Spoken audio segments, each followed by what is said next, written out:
Here we go. Yummy. Yeah, boy. Did it warm me up a little bit? A little bit. It's getting chilly. That time of year. Really? Are you listening? Yep. I'm going to follow this one up because of our man, I Want Liberties. Yeah. It's beginning to look a lot like Christmas. What's up, people? How y'all doing out there? So, give you a quick rundown on what we're going to get into here today. We got our boy Elon Musk, who's just always in the news. We got everyone's favorite former reality TV president, Donald Trump, getting investigated by the SEC for his NFT trading cards. I don't even, how? Fucking hilarious. I can't wait to get into that. Obviously, we got some updates on Klaus, John Malkovich. We got a Pokemon story. That's pretty cool for those of us, the 90s kids who remember Pokemon. We also got a really cool Christmas tree story since it's close to Christmas. Happy holidays. You eat the bugs today.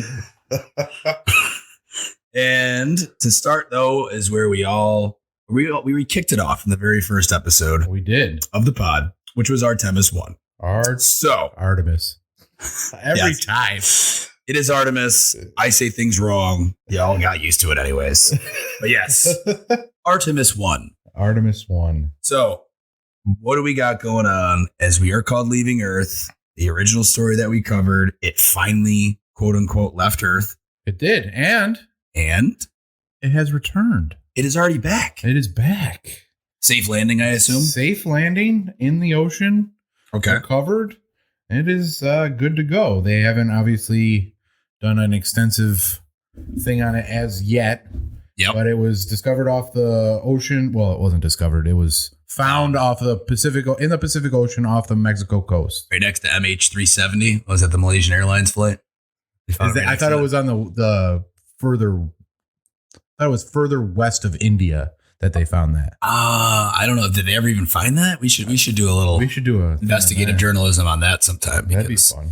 That's quite a conspiracy. There's 1,000,001 different things that came up out of that. Yeah. I don't know what I believe either.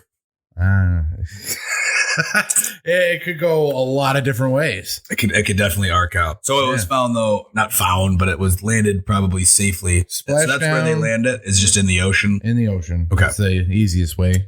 I mean, you don't want that thing hitting Earth, right? That's the old way that they would do it. Yeah, like the Apollo program, and then first, they got into the space shuttles because for being a looked better turn of the century space shuttle to launch and everything. Yeah.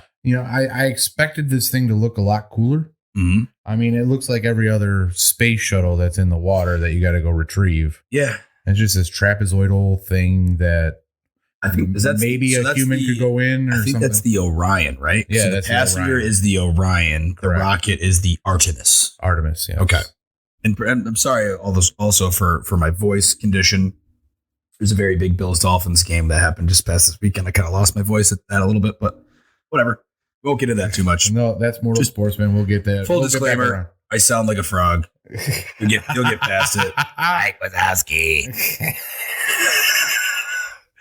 You forgot to file your paperwork. So Orion was traveling some 40,000 kilometers per hour. Wow.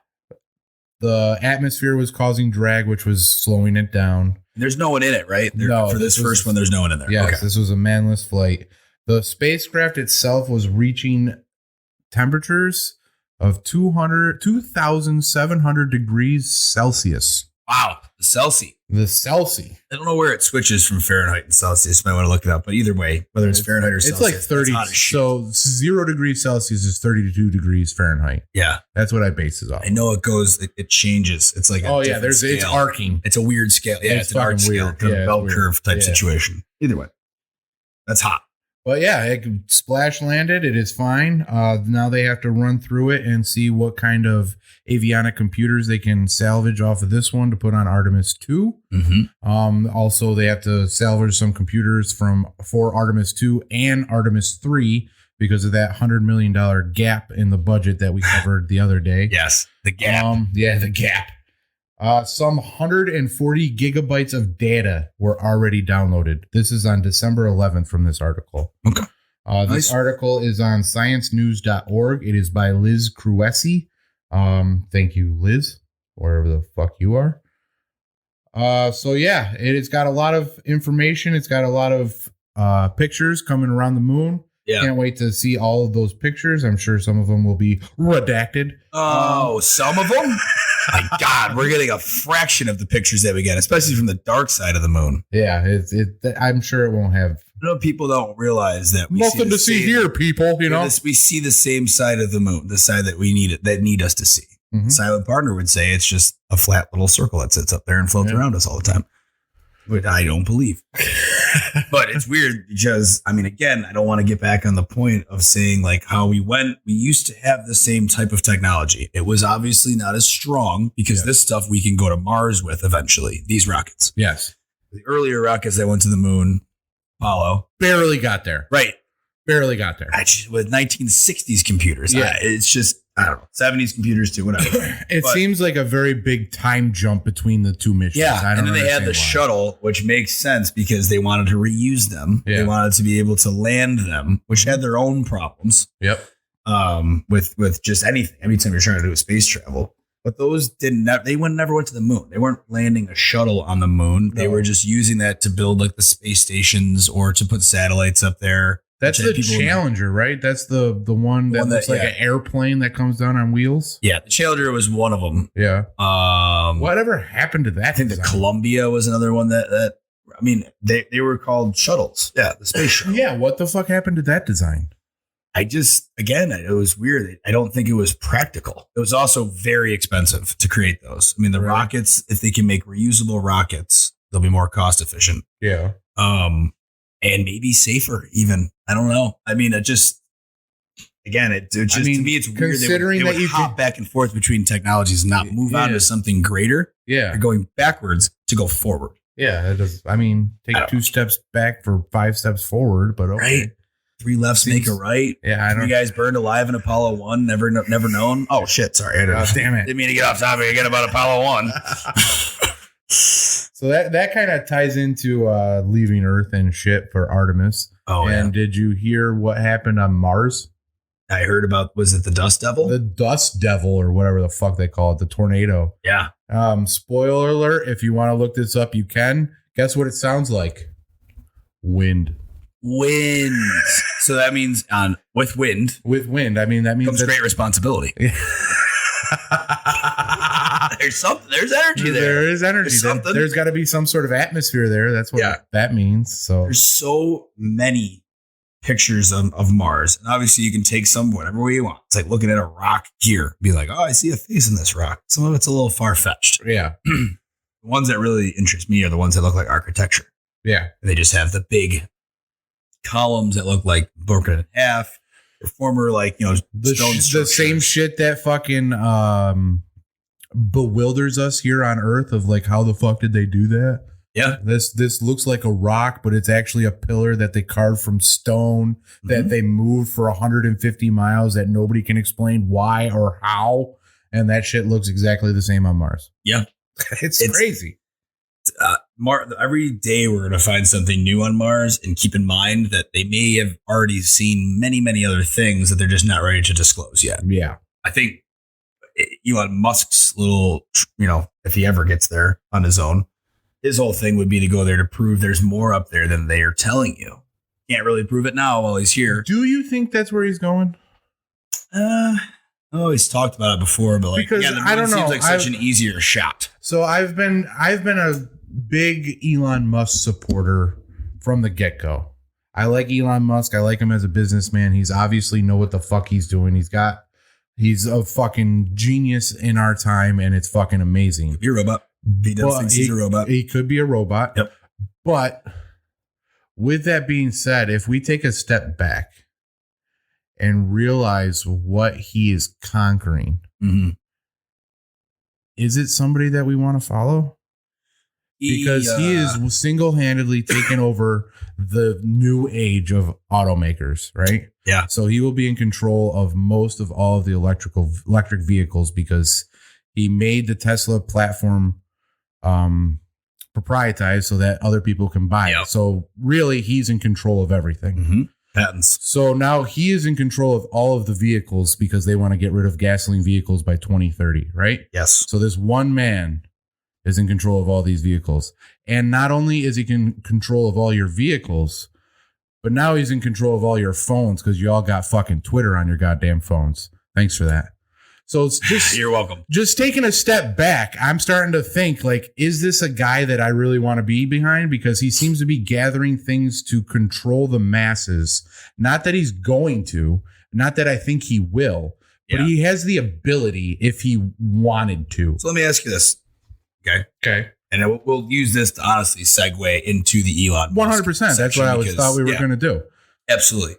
So would you rather have a guy like Elon Musk? And this is just depending on who you are. Personally, I don't even know if there is a right answer to this question. Okay. As you mentioned, gathering all this information, controlling the masses, controlling your phones, controlling your vehicles, controlling probably how you go about entertainment. Mm-hmm. He's not too much into, like, he doesn't own a news program. He doesn't own the Washington Post like Jeffy Bezos does. So, like, these billionaires will buy shit for that.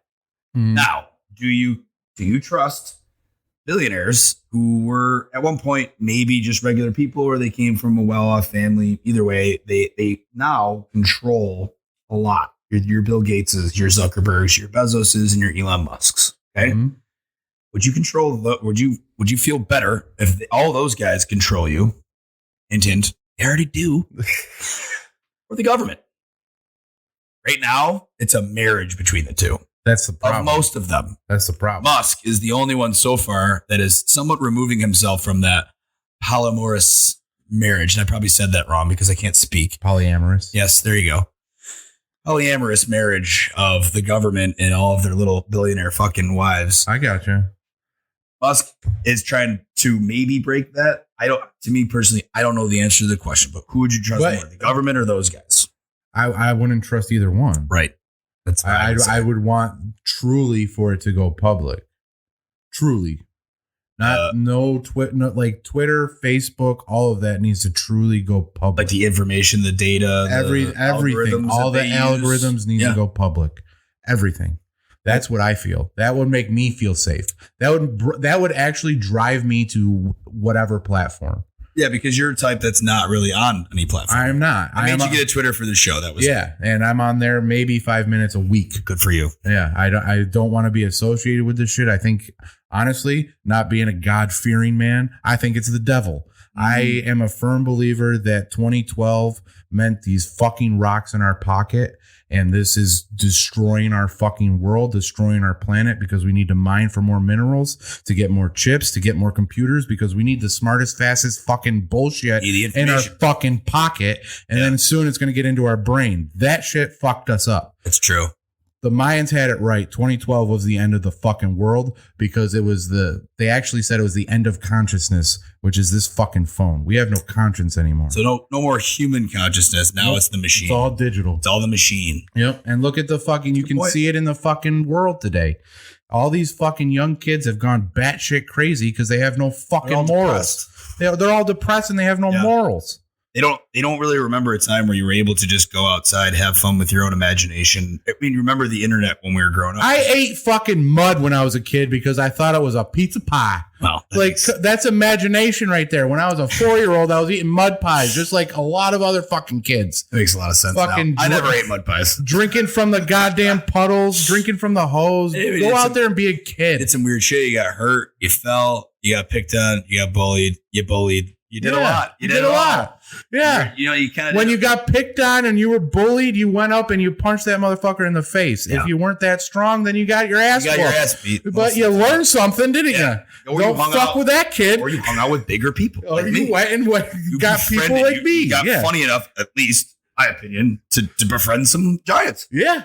I've been in too many of the neighborhood fights. But again, it's just now. I don't think even bullying has really gone away. It's just gone digital. That's even gone digital. That's the scary part. You're endlessly available to that. That's some the people problem. just can't. I mean, You can't disconnect. Like Yeah. I have a lot. It's very hard for a person of 18, 19 years old to disconnect. Now it's impossible even if you work in certain types of industries. Depends on what you go to school for. It depends on what you want to be. Even in high school, I mean, everything's fucking online now. If you go to college, my cousins just went freshman year of college. I would say, I think she has a majority of them in class now, but I mean, a significant amount of it is online and digital. Yeah. What the fuck do you even teach as a professor? So then you go into what's going to happen in the future. You realize that every single job that's in manufacturing, distribution, anything that I would do as a job, as a warehouser, will be robotic. Yeah. So that whole industry is probably 2/3 of this fucking country. Yeah, you're going to be building the robots. So you're going to be building the robots. The robots can build themselves now. Yeah, and then take your fucking position. So then what are you going to do? You're going to go to fucking Instagram. You're going to go to Twitter. You're going to be a personality. That's what I think is the next commerce. There's only so many to go around, though. But I think everybody is so individualistic that there's enough of different material that you could come up with. I mean, look at us. Yeah. Just some Joe Schmoes talking into a mic. Mm-hmm. Yeah, we don't have many followers, but this is fun for me, and I'm just putting it out in the airwaves. We had 6 fucking people download our last one in California. Gavin Newsom's backyard. Shout out to those Californians. Yeah, I don't know how they did it with no phone. I know you were on the beach when they told you it was a hazard to everybody else. Fuck them. Yeah, thanks for listening. But but that's. I mean, so you think about it, though, as you had said, everyone's individualistic. I agree to a point. At least they think they are. They think they are. Yeah. They're fucking just as common as anyone has ever been. Because here's my whole point about why TikTok is such an important thing to people like that, to a younger generation. Yeah. Because it allows you to feel like you belong. Not that you maybe belong into a certain group or a demographic, which some of them probably do, and they associate themselves. That's totally fine. But to me, it's more of like, I can just do the most popular thing right now. I can be a part of this trend. I'm going to do the same dance. Every video is, I'm going to do the same thing that someone else already came up with. Yep. That was funny or it was creative or is entertaining. And I'm just going to copy it. And they just become copies of each other. You know how easy it is then to control the masses when you have a bunch of copies going around? Well, that's worried about what angle they got to dip their elbows in their hands in the dance when they just are not obtaining any good, useful information on these sites. At least you and I, when we go through Twitter, we look up some crazy shit. Yeah. You don't find really anywhere else. Mm-hmm. TikTok got a few people, though, I've heard. I will refuse to ever have that app on my phone, though. So I will not put that app on my phone. It is Chinese spyware, people. We rang the bell. I almost want to take it back because it's like the FBI. Even that asshole fucking agreed it was Chinese spyware. But the problem that I have with all of that is that when I don't want to sound like an asshole, but I'm going to sound like an asshole. That's fine. So when I was it would be your first time here, I think. So when I was in school, if you were the weird kid, you got picked on for being the weird kid. If you had something wrong with you mentally or physically, then we would try to help you in said challenges.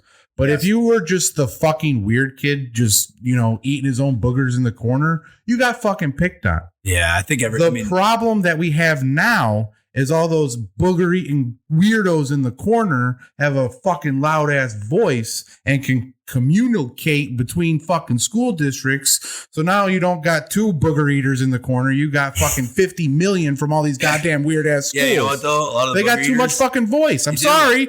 Get the fuck back. You're a weirdo. Those weirdos, those booger eaters can code. That's how they got us. They got us. Well, I'm not gonna lie, you're totally right. I mean, if you see people that were, are making fun of someone with a disability, I mean, it happens. Yeah. And there's other, you'd stand up for that because it was like, dude, I still have trouble with the R word. People who, yes, you do. I have but I would say because you're going after people that really can't even defend themselves. Yeah. Fairly. Exactly. So I would be the first guy in high school to step in when that shit happens. No, don't fucking do that to him. He has no way to. You want to fuck with somebody? Fuck with me. Yeah. I don't give a fuck. But it happens in a lot of different ways. You as a bigger guy probably got made fun of. Me as a littler guy got made fun of. It's just it's the same. It's people. But it's a rite of passage. I feel right. People who are group setting. Yeah, they're gonna collectively be like, hey, the buck passed on me this time. This other person. Fuck this guy. Other person's getting the heat. Yeah. I got the heat last week. I'm just going to fucking join in. Exactly. That's how it works. Sometimes that fucking backfires because you realize that you are smaller than the guy that your group is making fun of, and he chooses you to fuck up. Shit happens. Hurts. My bad. Yeah. But you learn from it and you move the fuck on. You know what? I'm not, again, we'll get back to the Elon Musk part. Oh, yeah, definitely. Because in my opinion, it's mostly about how control and the masses of the minds of the masses work. Yeah. How you can move just a simple opinion from one side of it so easily through social media forms, and it works both ways. It works to polarize everybody even more. Very easily can detect. Easily. Also makes people stupid as fuck. And their attention spans are shot. I'm definitely a victim of that. I can't pay attention for shit anymore because of being on my phone too much. It's very difficult. I can remember what's going to be more difficult to ultimately quit: nicotine or Twitter. It's like they're both just as addictive. Well, yeah, they both reduce. It's like remove it. They're probably both cancerous at the same time. But I was going to say the old story about that mass formation psychosis kind of thing and how I think that kind of ties in. It's just when there's a big group of people and there's different, I'm going to say different opinions, but different types of people. So back in the day, I'm not going to give the name of it to try to give our locate, but you know the place where the kids used to go on teen night. That has the ball pit in the area, right? I got you. Yeah. So in there, you know, when you're not 11, 12, 13 years old, grinding near the cafeteria area of this amusement place, because that was happening too to fucking 50 Cent. Party in the club. I was like 12. I'm like, is it just like having sex but with clothes on? Like, yeah, man, dance with them. Okay. I was like 4'7".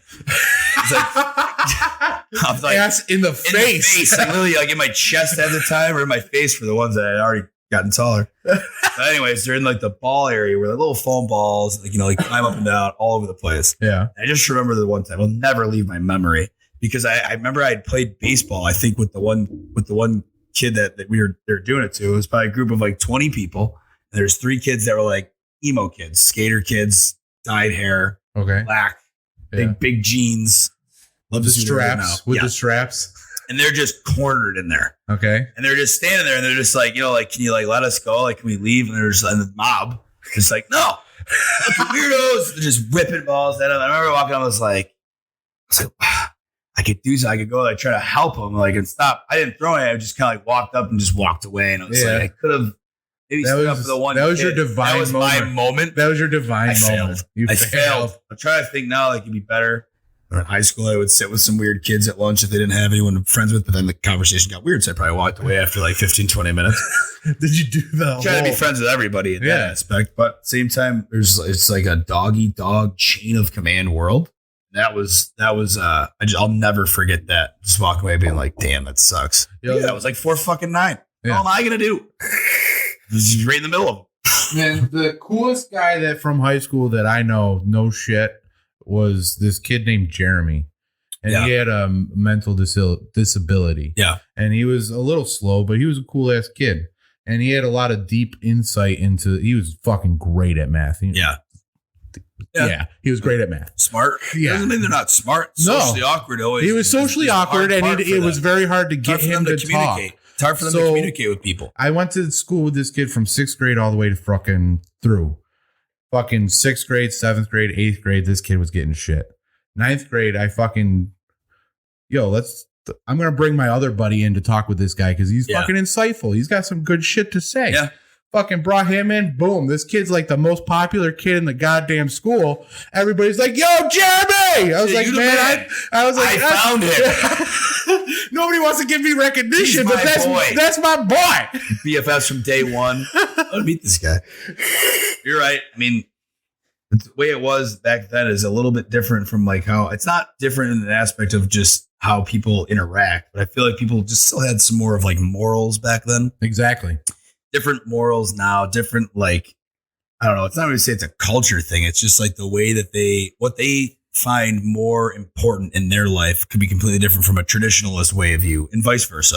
And that's the biggest problem because you have social media now to just advance these totally, completely different points of view on any topic. Exactly. And now it's like, and as a kid, I mean, not that you can't express. Your parents now are probably what? If you're 10 or 11 years old now, your parents are in their what? The mid 30s, their 40s, but they're still in a way young. Oh yeah. And they're very opinionated. Okay. And they probably have one way or the other way views, and they watch all that shit on Facebook and Twitter and all that. They're involved in it. And it one time going to pass down to your kids to go to school. Yeah. There's going to eventually be problems. So 2 things I have to say about that.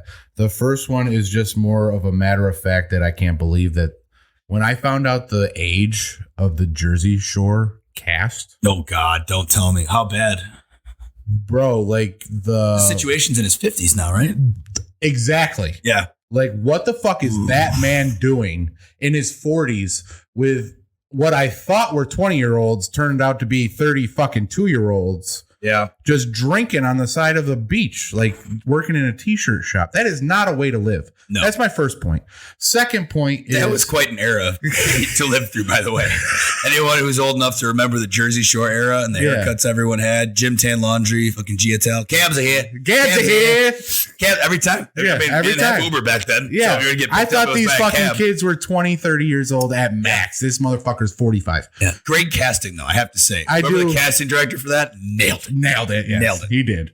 Number 2 is I wanted to say that it's okay for you to have those opinions and put them out into the world. It is perfectly fine. The problem where it becomes a problem is when the masses see your situation and all of them agree with your stupid ass fucking convoluted statement. Yeah. All of those people that they don't agree, really take the time to look into it because they're already caught up in their own algorithm. Yeah. They've already seen enough information from the algorithm that was created for them on these sites that it's almost like confirmation. But they're just going to automatically just see that and be like, why would I ever question that? It's coming from this source. I get all my news from this source. I get all my opinions the same way. Yeah. I don't need to really look up into anything. Yeah. Why would I? Where it's Joe in his mother's basement from Tallahassee. Yeah. I mean, you said this one. So this on Twitter, because this was just happened, I think today, was Elizabeth Warren. Oh, Jesus Christ. Going after Musk because of Tesla. Senator Warren warning Tesla chair that Musk and the board may have failed in legal duties since Musk bought Twitter.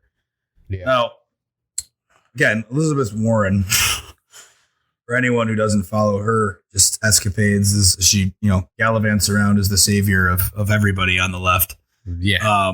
Never really seems like it has much of a problem when Nancy Pelosi and her husband are stock trading and anything else goes down like that. Not to say that maybe Elon Musk didn't do something wrong. Maybe he didn't. So all of her complaints on this letter to I think it was the chair of the board of directors of a company with multiple shareholders. Yeah. So she wrote a letter to Tesla. Yeah. And most of her complaints are basically saying you use Tesla, a public traded company, employees, and move them into Twitter, your privately owned company. That could be a misuse of funds. Kind of. Okay. Yeah. So it said the use of Tesla employees raises obvious question about whether Musk is appropriating resources from a publicly traded firm, Tesla, to benefit his own private company. Correct. And then she goes on to say that, and then also there's conflicts of interest because Twitter relies on advertising from automakers, and Tesla is an automaker, so he could either jack up the rates of other car owners. Oh yes, the promotion, and jack down the Tesla advertising bill. But I don't think he would do that. But dude, I wouldn't. I know that. I don't even. But also, so on that point, where does she have any right to know what he's doing with his privately owned company? I get the Tesla employees, okay, but they're still Elon Musk employees. Yes. So I don't get where the fuck she has the gall to go into this privately owned company and say, hey. They're not even going to she's not even going into the privately owned company. She's going to the public traded company. That's why she can't, because it falls under the SEC guidelines. But why the fuck is she going into it when it's not through? It's just basically to hit Musk. That's all it is. Why she's going it. But that's fucking ridiculous. I honestly. And that's the shit that makes people want to follow him because they see how hardcore they are against Musk. And they're like, most of the shit that government does is shady. Why are they going after Musk? That must be shady. Let's follow Musk and see what the fuck he's doing. So, anyway, besides his clear use of the R word, we'll get better. We promise. Edit. This reminds me though of the other story that came out recently, and it was announced by himself, on Twitter, that he was not, that Musk was going to not allow the advertising of other social media apps, free advertising on Twitter. Yes. So like the Twitter account for Facebook or the Twitter account for Instagram. Correct. All these other apps. Some of them I'd never fucking heard of. True Social. Yeah. Well, Mastodon. True Social is the one that Trump came out with. Yeah, Mastodon. Yeah. Mastodon, I think, is another one that people like flock to. There's a bunch of them that are popping up right now. Yeah. I mean, yeah, have fun. Everyone's, yeah. Well, I don't see the problem with that. The problem I have with it is why? Like, if all the other apps allow you to do that on their app, like they don't charge. I don't think Instagram or Facebook charges Twitter to have his account on Facebook. Coming from a business perspective, now, it's frugal. If he is not charging people for those accounts and he is giving them free advertising, he is hurting his business model. It's hurting his bottom line in a way, yeah. He is running at a deficit right now. That's also because advertisers are rallying against him. Correct. Yeah. So what does he have to do? He has to get everybody getting free promotion off and pay him for promotion. Yeah. That's just business. It's not personal. Probably will. It's business. Yeah. I understand where he's coming from. Where it gets tricky is when people are promoting themselves, which was brought up in that whole debacle. Was, okay, this person is on Twitter, but they're making money off of Instagram being one of those people. I don't even know how, but hopefully you can teach me one day. So you gotta learn the dances, man. So you gotta get ticked. You gotta just be down with the CCP. It's the only way to be fucking popular now is get used to China. Oh, I thought it was ICP. No, it's get down with the ICP. I said, get down with CCP. Yeah, you know me. Get down with CCP. Don't say Z looks like Pooh Bear. There it is. Yep. But yeah, I forgot where I was going. No, you're talking about it's like not free advertising, or you should have people charge. So that's where this whole blue check verified comes in. Yeah, like, hey, you got all of these bots that are just popping up at millions at a time because it's free. Wouldn't you say though? That's almost the same way as Elizabeth Warren trying to bully Elon Musk on this thing with the whole you're using your own private employees or your own public employees to help your private company. Okay. And it's going to make people, flock to him even more because they hate Elizabeth Warren so much. Yeah. I'm one of them. But I still wouldn't flock to him over the other one because it's like now what you're doing is you're making an even bigger case against yourself and advertisers and Twitter. You're trying to make it more exclusive for a reason. I get that. I get why you're pushing back on it and you say it's a business model thing. I think it could hurt him even worse. I think so too. They could all just be like, all right, that's it. Fuck it. We're only all the advertisers that were on the fence about, using Facebook, because they'll still use Facebook, Instagram, and those other ones. They'll use it even more. They're going to take their funds that they usually would send to Twitter and they're going to send them to those other apps because now they're on the side of like, we're still acting like friends. We're all still on the same page. We're all still allowing each other to share. I honestly thought that was the dumbest fucking thing he's ever came out with. And I was like shocked that it was actually came from Twitter support. I thought it was a troll at first. I'm like, why? I'm thinking of why he would do it. I get it. In the short game, the long game, it almost looks like now he wants to destroy Twitter. Well, and he might have just bought it for $56 billion to literally destroy it and burn it. It could be. That could, but so backfire. The biggest complaint that you get from the left is when you bring up this shit that you see about the shadow banning that is exclusively brought out in the Twitter files. They fucking dox people or whatever the fuck that means. They're shadow banned and all that bullshit is clearly in the Twitter files. So what did they say when we said that shit? They said, well, if you don't like it, go build your own. Yeah, go get your own Twitter. Go get your own Twitter. Elon went and did that. He said he bought it. Well, he didn't say he bought it. He bought it. He said, I didn't like the way Twitter was run. I think there's too much shit getting through. Mm-hmm. He is making changes to Twitter the way he thinks it should be run. Yeah. He's doing exactly what they said, and now he's getting shit for it. He's like, listen, I didn't like the way it was run. You told me to go get one. I got one. Yeah. I'm fixing it. Yeah. In his opinion. In his way. I agree with a lot of it. Like I've been tooting the fucking Elon Musk horn every single episode that we've recorded down I know. here. This is the first time that I vehemently go against what he says on that. That's a bad move. That's bad move. You're going to isolate Twitter even more than it's already being isolated. You voted in the Twitter poll? Did you vote in the Twitter poll? Yeah. Did you see the results of the Twitter poll? I did not see the results. I'll read them to you live because they just finished up probably about an hour ago. Okay. And I voted in the Twitter poll. Twitter poll of them all. I also voted in the Twitter poll. A very simple Elon Musk Twitter poll put out nonchalant on a Sunday afternoon. Yep. Should I step down as head of Twitter? ? I will abide by the results of this poll. Final results after 17,500,000 votes. It's quite a lot of votes. That's a lot of votes. Not as much as I thought, but a lot of votes. 57% yes. Get the fuck out of here. Yeah. I voted no. I voted no. Yeah. But if he's the man of a word, he's fucked. He's going to step down. He'll appoint someone. Get Dorsey back in there. Dorsey was fucking livid about what he found out about these shits. Yes. He said, why would you ever fucking do that? Yeah. Dorsey, in my opinion, you know what? I didn't mean to get into Dorsey on this, but I'm going to do it because we're going full-blown Twitter on this. All right. Dorsey, as the founder of Twitter, creator of Twitter, he has every right to have his own opinion about Twitter as ran. 100%. When he owned it. And it was public, whatever. It was a private company, and he bought it. And so he was bought out. Got paid very well. Dorsey's problem, in my opinion, was not that he was a leftist, which he is. It's fine. You can be. A lot of tech people are. His problem was not even the fact that he himself was responsible for all of this, doxing and controlling of stories. He created a monster that he couldn't control. He was like the doctor in iRobot who created all the robots, in my opinion. He was okay with it because it was working. Yeah. And then he realized himself after Biden got elected how much he fucked up, how much he was like, oh my God, I had a hand in all that.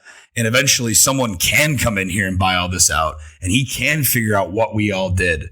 And we'll see if his fingerprints are really on him. They probably are a little bit, but I don't think it's really as bad as you think. That's where it goes into my theory. So I respectfully decline your opinion. Okay. As long as it was respectful. I would say that he hired people that he thought could do the position.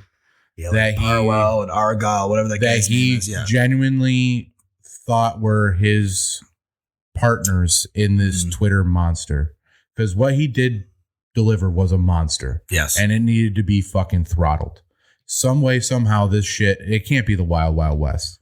Like everybody wants it to be. Like I am an advocate of bringing this shit to the Wild West. My first Twitter account was back in 2011. It was the wild motherfucking West. You got people shooting themselves in the fucking Twitter feed. You got snuff videos. Remember snuff videos? Yeah. That was fucked up. I can't believe we watched that as kids either. People literally just getting murdered on YouTube live. It's craziness. It was bad. So that needs to go. That needed to go. Yeah. So you couldn't have that. I don't mind the porn though, because in my opinion, the porn, not that I watch the porn on Twitter, is that they're so easy to get away from those accounts. They're so easy to see who they are. The problem with snuff videos just come out of nowhere. There's a completely different topic on porn, and we're not going to get into that. It probably should be off Twitter. Yes. But so you can't have. So Dorsey made Twitter, had this unregulated monster, realized that you can't have this unregulated monster, hired some friends or what he thought were friends. Yeah, but they were Silicon Valley tech guys. Correct. Yeah. He thought he knew them. Yeah. They're in a club. Terrible fucking decisions that they knowingly made. Mm-hmm. And here we are.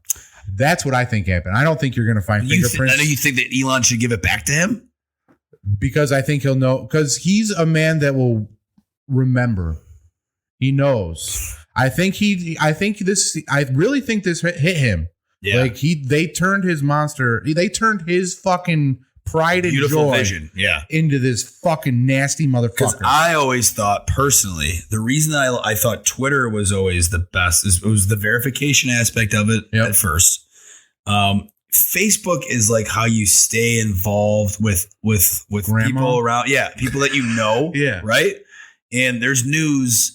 You don't really get your maybe news you got to from pick Facebook. up a ping pong table. Right. Exactly. Or, nowadays with the marketplace. But even before, like the beginning, like Facebook back then, the only time you'd even be able to get on Facebook is if someone had a fucking digital camera. Yeah. Remember that? You'd be like, all right, well, you're out having a good time. That person's got a fucking digital camera. I'm going to stay the fuck away from them or else I'm going to end up on Facebook tonight. Yeah. Now they're everywhere. Yeah. Everyone's got one in their pocket. So it evolved and mobile. It didn't even have a mobile app for it back in the day. Yeah. So like it started as just being able to kind of show off who you are, Facebook. Yeah. And Twitter from the beginning for me always was how you saw the news. It was like how you see like who's saying what. You know, it was always easy to follow sports on Twitter. You could follow athletes and see what they were saying because there was never really anywhere to see what famous people were thinking about. They didn't use Facebook. No. Instagram wasn't a thing yet. There was no Snapchat. It was really just like Facebook, MySpace, and what was like Ringstar or the fuck the other one was. I don't even know what the fuck that is. There's some other random one that no one really ever used. I've been kind of out of this from the get-go. But what Twitter came about was just more about like, okay, we're getting verified information from verified people. That's why I always actually the other thing that I was like very confused at is the whole verification thing when Elon came in to shuffle that whole thing up. It was hilarious. Like Raytheon or some other like pharma company lost a bunch of money because someone verified their account and said insulin is now free. And the company stock like plummeted. No shit. It was like because Twitter allowed them to be verified and it was just some troll account. Like that is bad. That's how funny it is. That's hilarious. How funny that is to me and other people. They're stealing millions anyway. Yeah, exactly. I mean, it happens to the people that was like, do you really feel that bad for them? Not even a little. But it's like, all right, Wild Wild West again. But when it first started, get back on that. It was like, when it first started, it was a way to just be like, you could really do anything on here. And it was able to be anonymous on your end. Let me dumb this down. You got to be anonymous. Let me dumb this down for everybody. All right. So Jack Dorsey has a child, right? This child, his name is Twitter. Male or female? What will they identify as? Oh, wait, because back then there was only two genders. You're right. Yeah. So we'll say male. And he's white. Twit. Oh shit. His name is Twitter. Twit. He's a straight white male. Straight white male. All right. So Jack Dorsey had this child. Jack Dorsey and his wife go through an awful divorce. Here comes Elon Musk, stepdaddy. Stupid. Yeah, he's the stepdaddy is trying to conform Twitter to what stepdaddy wants, not what old daddy wants. Not what Twitter was formed as. Correct. Or immediate daddy. Correct. Because old Twitter didn't always agree with the daddy either. He was a difficult child. Twitter's not an easy child to raise. Twitter is a bastard. It's a fucking child. piece of shit. He's dead. It's not a child you're like, I'm proud to show my son. That's Damien from Omen. That's what Twitter is. That's for as a child, that's Damien from Instagram Omen. Is the model. That's like your beautiful daughter that you just had. He's like, oh my God, look at Instagram again. How pretty it is. Trying to kind of be like everybody, but still on its own. She's so great. Here comes Twitter. Yeah. Always get me in fucking trouble. Bleeding me money. Shots. Here comes Twitter. What Here's the fuck? Yeah. But that's how I figure it. Yeah, and he's the stepdad that came in. And he came in and he's like, no, that's fucking wrong. Yeah. Stop fucking touching the stove, you numb nuts. Let's go. Yeah. How about be a functioning man of society? See that? Because, as kids that are raised in different families, broken families, when the stepdad and the dad get along very well, it works out. Things work out. It takes a little time. It takes a little time. I'm starting to see where I think that it would be a good idea, at least for him to be more involved. I think he should be then no one else executive of Twitter with the only oversight is Elon. Go back to when before Jack gave it up. Because remember, he gave it up for adoption. Yes. Or he gave it to like his friend's family because he's like, I can't raise this thing. Yeah, he did. Before the stepdad came in. Yes. And then he was like, no, I want my kid back. Those people were weird as shit. Yeah. And they fucked him up even more. Yes. So it was like, his kid just said, he just never had a good parent. Twitter, poor little Twitter growing up.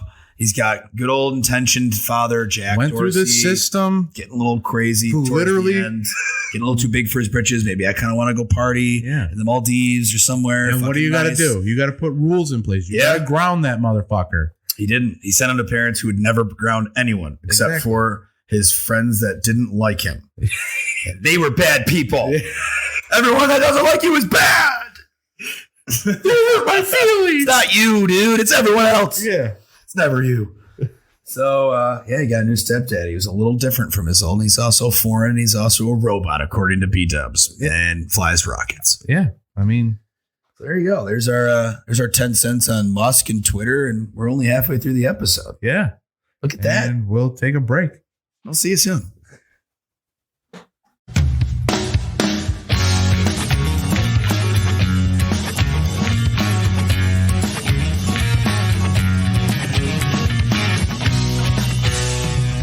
We're behind Robinhood. We're all on that. No shit. They got fucking torched. There was no like good or bad guy besides the system that was always rigged against the individual retail investor. And that's what Reddit tried to do. That's what this guy tried to do. He tried to bring in all these people that normally wouldn't invest and then get them behind this company that was going to fail so they could fuck over Wall Street. But that guy knew the whole time what was going to happen even before, because he was like an insider. Yeah. He wanted to stick it to him himself. Yeah. It was fucking genius. That's fucking awesome. Yeah, you'll never find an interview with that guy. He doesn't talk about it much. Roaring Kitty. Deep fucking wallet. Deep fucking value. Deep fucking value. Deep fucking value. That's awesome. Are we back? Yeah, we've been back. Okay, cool. I just want to make sure we're back, yes. All right, cool. So yeah, we got into a little bit on the break about the documentary Eat the Rich. Eat the Rich. Taylor Lorenz. That's it. That was the one. Okay. Yeah, she was the writer for Washington Post that was featured in that. That's kind of a tough follow, but anywho, we brought it up because we have a good article on everyone's favorite topic, written by a guy that we just recently found out about. I feel like I'm either going to be his biggest fan or he's going to get us canceled. So he will be getting tagged. That is for sure. Spoiler alert, I might trash this man after this article, but go on. All right. So this is talking about, the headline of this article is 2022's biggest climate change bill pushes clean energy. Now, as we were setting up for this segment, I asked a very pertinent question to Johnny Ankers. What do you think that bill was called? Well, I know that it had nothing to do with climate change. Nothing.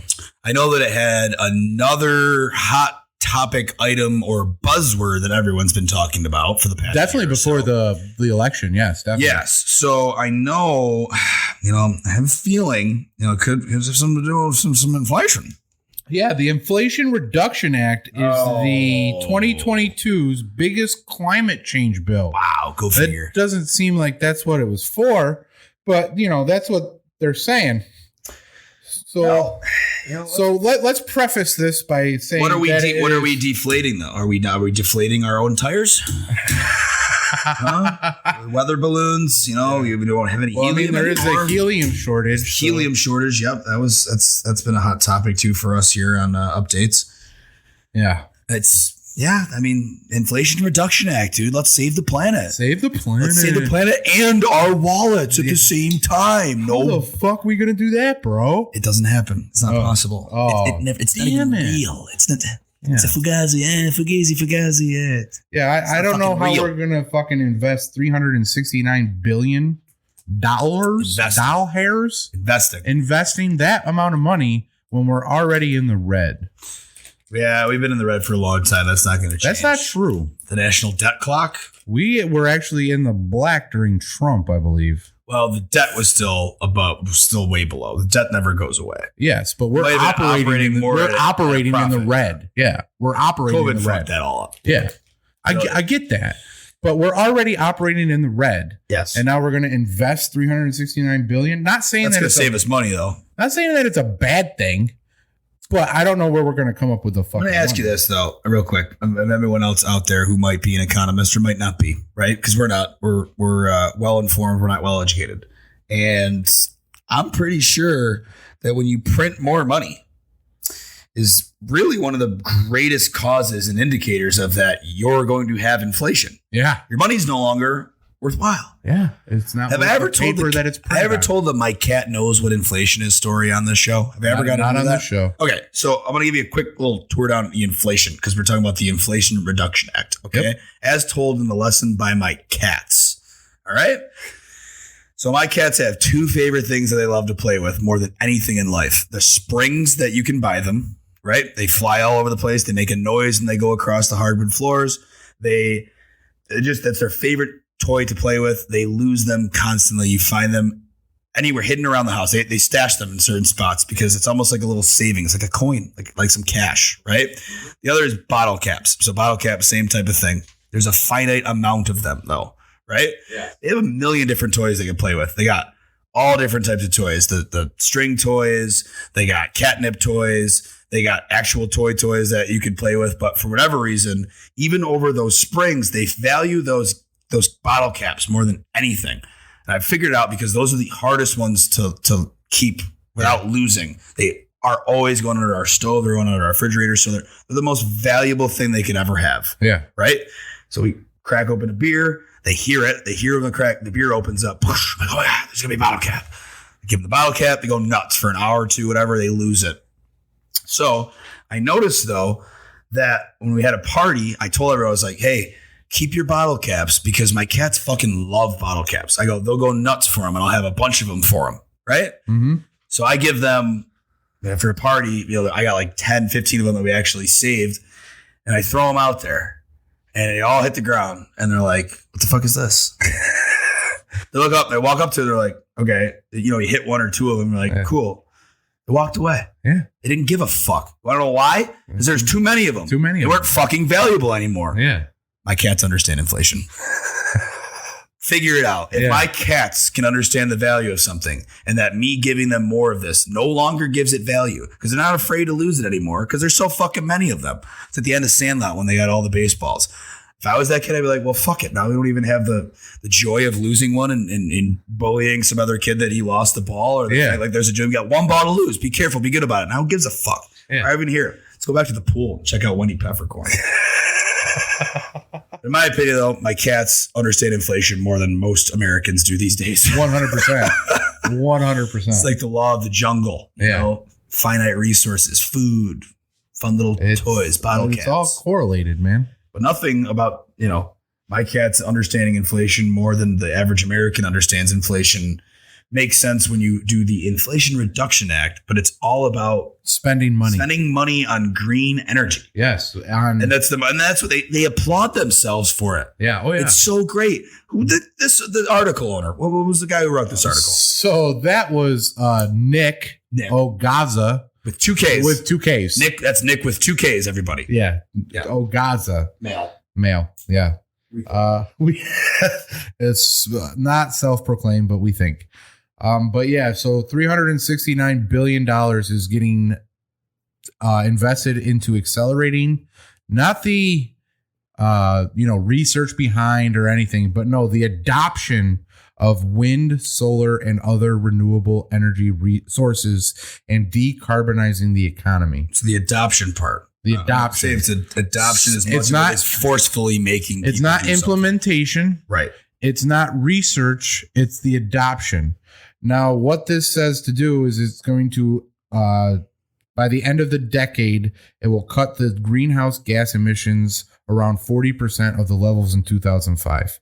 Yeah. I don't understand that statement. Why it's in 2005? Yeah, I don't get it. Yeah. Like, why don't we go by today's levels? You can't read the level of emissions in the air right now? If we can't, shouldn't that be something we're looking into? Yeah, it should be part of the research. You would think, but there's no research in this fucking bill. It's just adoption, motherfucker. There's no research or any stats in the entire fucking article. It just says, well, Well, he's got a couple of things in there that he can say an argument. And I've said this before on our other shows too as well. I support clean energy. I support getting rid of pollution. I do too. But help Mother Earth. Tell me when you really read through these bills, these huge fucking omnibus bills that aren't really meant to do what they're said to do. And they just put money in there for payoffs in corporations that ultimately put it back into donations. Let's make another committee so we can pay them $300,000 a year. Exactly. But I mean, I don't bug this guy. I mean, he's writing articles for a company called Science News. His name is Nick Ogaza. Follow him at Nick Ogaza on Twitter. I always when I go through Twitter and I see these the bios for some people and they have to put a million different emojis of what they're all about, just because that's their personality now. Oh yeah. You're not just a science journalist from Science News. No, mostly covering climate, space, forces of nature, and other non-living things. Emojis include a volcano, a rocket, a stormy cloud, an asteroid, a blue wave. That's a giveaway. A boulder, satellite, and then a beaker, whatever that is, test tube. Oh, he's a fucking scientist, right? So well, he's a science journalist. Oh, gotcha. And his profile picture is absolutely the best. He's in the middle. He's in the middle of the woods. Looks like he's on some type of hike. He's got a backpack on, but also a mask around his chin. So it's like, he cares enough about everybody else to wear a mask while he's hiking in the woods, probably by himself. But when he goes to take a picture for his new profile pic, he's got to pull the mask down so you can see his somewhat smiling face. Not to trash you too hard, Nick Ogaza, but your pinned tweet for your Science News articles is an article that you wrote for Science News titled "Mass Shootings and Gun Violence in the United States Are Increasing." Is that science? How? Yeah, I don't know. I mean, it could be. Hey, the science of mass shootings, the art of it, the psychology of it. You don't put psychologist in your bio. I'm just wondering what type of science news this guy is really covering. Well, let's get into it. All right. So he's saying that small businesses can qualify for credits for this bill that support up to 30% of the cost of transitioning to solar power. I don't know about you, but in a small business, I don't think they have that cost of 70%. A small business in Duluth, Minnesota that probably doesn't see the sun for 4 months. No. Yeah, they don't have that. Sorry, I might need petrol. Yeah, no shit. $9 billion for rebates that help people ditch gas and buy appliance powered by electricity, such as electric induction cooktops, heat pump water heaters.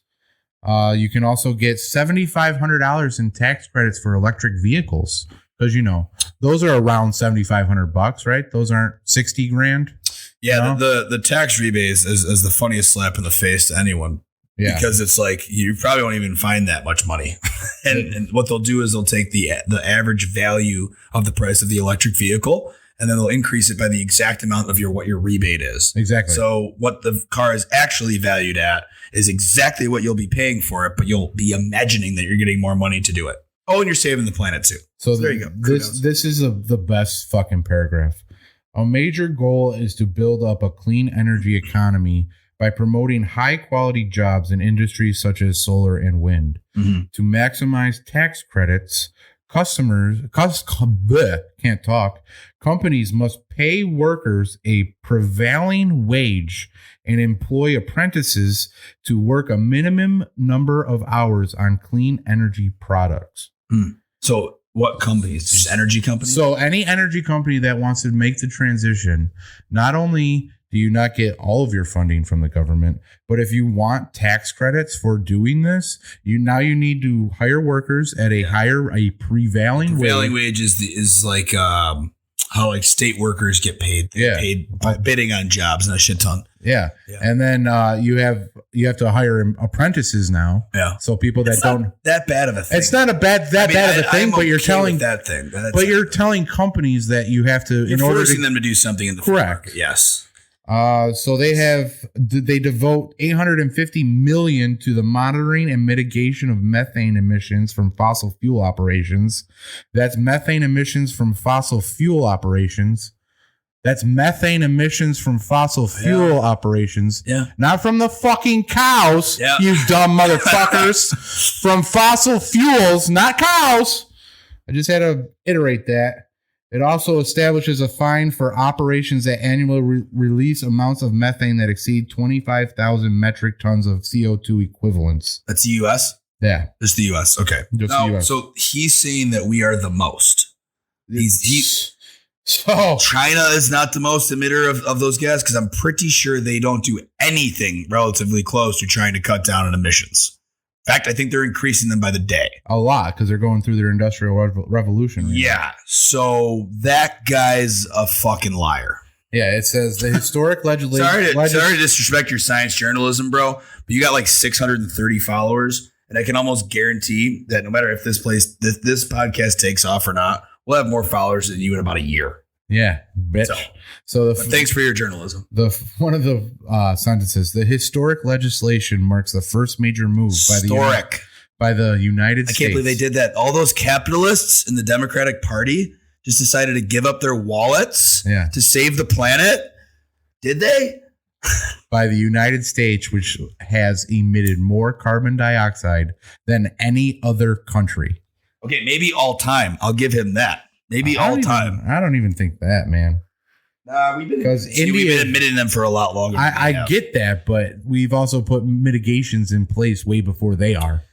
Yeah. And they're going harder than we are. Look at their industrial revolution compared to ours. Dude, they have entire factory cities that are like the size of New York. They have apartment buildings that are just top to bottom sweatshops. Yeah. That's where they go. They go to a hotel to fucking work. I mean, they basically could live there. Yeah. They just go into the core of the building and work, and then they walk back to their I didn't say homes. it. Yeah. I didn't say it. It sounds like a great place to live. Sounds like a great government to model ourselves after. Definitely. Let's go that route. Let's keep it up. Yeah. The last thing so funding includes $2.8 billion in grants for community-based projects such as those that increase energy efficiency in affordable housing developments or monitor air quality in marginalized communities. So not only do we have $9 billion going to tax credits that nobody will actually ever see, but we also have $2.8 billion in grants for the underdevelopment communities. Okay. For them to say that they're monitoring the air and not give you the actual monitor to tell you that you're fucked. Are you monitoring anything themselves? Exactly. Yeah. These communities, what really got me is there's an article recently. I won't look it up right now, but it was someone posting about how in San Francisco, the people who emit the least amount of pollution are the people that live in the cities. Yeah. Right? Yeah. Is that you I believe that because they ride buses. Yeah. But it's foot traffic. They walk more. You're right. They walk carpool more. They the trucks don't have the cars don't have to drive as much of a commute. There is no commute really. Most of it. The problem where that becomes is a lot of people in apartments. I don't know for sure, but in my mind, a lot of people in apartments go out to eat instead of staying in and cooking for themselves. Just in my mind, this is what I'm thinking. Okay, so this process of more food. Yes, more food and waste and more paper products being wasteful at restaurants and shit like that. So you got to factor that into the actual home. Very true. If you could figure out how much though, like those apartment buildings are just like the general having that many people in one spot does to an ecosystem. Oh yeah, it's fucked. Okay. I mean, you have to get pretty upstate for you to find some real parks besides Central Park in New York City. Yeah. Los Angeles is under constant smog. Yeah. I mean, you have some beautiful beaches. It's better now because I think they've cut down. Yeah. And maybe now they're starting to get to the point where like a San Francisco, who is probably very eco-friendly, they emit less pollution. But you just got to walk down the middle of the street and see homeless camps everywhere. And maybe you step in a human piece of shit on the sidewalk. So, literally, I guess, whatever way you want to look at pollution and anything else in a major city, maybe you see what you give yourself up to. Well, see, when no one's driving cars or no one's cleaning up human feces in the middle of the road. So the problem that I have with climate change and everything is, yes, we need a renewable resource. And I get that. I don't want to keep pumping all this carbon dioxide into the air. It's going to do something. It will. It will do something. It already has. Yeah. I know that. Yes. But why don't we take the time and resources in trying to figure out on how to decarbonize the air? Because there is a way to do it. Yeah. And I know there's a way to do it because I heard people talk about the way to do it. Isn't it plant more trees? No, it's actually there's a machine that does it. You can have it pump in the air from outside. Yes, but it's very fucking expensive. Right. So if we research and put all of our money into that, finding a cheaper, the cheaper will come. The price will go down, and guess what? We're solving 2 fucking birds with 1 stone. Yeah, and we can just go on with our lives for right now. I guess it's kind of passing the buck a little bit, but at least we buy ourselves some more time to find an alternate energy source. Yeah. Right now, we're spending a lot of money on doing that. If we can get the decarbonization level to above our carbonization level, then we're in the black. Right now, we're in the red. We need to get into the black. Right. If we can get rid of more than we are producing, then we're in a net gain of everything. Mm-hmm. So why don't we work towards that instead of fucking all of this solar wind? The solar and wind will come forth when it's available. It's not available right now. We need to get more technological they just savvy. Put up windmills everywhere because they can put them up. The government will pay for it. Your tax dollars will eventually pay for it. Yeah, but how come all of them aren't fucking on? How come all of them sit idle? Someplace every fucking wind. They don't have the technology to figure out how to bring the power from the fucking windmill to wherever they need to go. Yeah, exactly. So, I mean, you could change that, like you said, through, as they put it, quote unquote, adoption, or you could force certain companies, every new land development that gets built will go on to this new solar power. And I guess what? Guess what? You know who's going to start moving into those places? The people that are living in the fucking cities. Yep. And guess what? All the people that live out in the middle of either the current suburbs or even more rural areas, you're probably going to get left in the dark, quite literally. Yeah. They're not going to fucking set up a windmill in the middle of Murfreesboro. Nope. They might have a couple. I'm not lying. I might put some solar panels on my house, but they will be no way connected to the grid, and they will be my own. I will not be leasing. That's the way to do it. Are you sure you're able to just do that without? If I manufacture it myself, then yes, I fucking can. You came up with your own patent. My own what? Your own patent or anything for it. Or you can just, you manufacture it yourself. You don't need a patent. I thought you need some type of license to have those on. I know you can get paid for putting them on your house. I know that. Yeah, you can, because you know how you get paid? So this is the big scam of solar. So they say that you can get paid with solar. Yes. So the big thing is they say that you can get tax credits from solar. I just proved to you in the Inflation Reduction Act, they're only going to pay 30%. So you're bearing the 70% cost of that. Yeah. Which fucking hurts. I mean, you're looking at 50 grand easy to do this house that we're in. So that's a lot of fucking money to come up with. Second of all, they say that you're going to get money back. That is technically not true. The way that they do it is they hook that shit up to the grid. Okay. Through your existing power lines. Through what you have currently. Through what you have currently. And if you produce over the amount of energy that you use in your home with those solar panels, then you get it for free? The electric company will pay you back. Okay. So you're always a month behind. Okay. Because you're providing free energy and the electric company has to pay you back. Oh, so you have to go to them. And the way that they pay you back, bill credits. Credits, yeah. Everything's so credits. If you have gas hooked up, your RG&E will go down because you're getting credits from your solar. So why don't these people have fucking,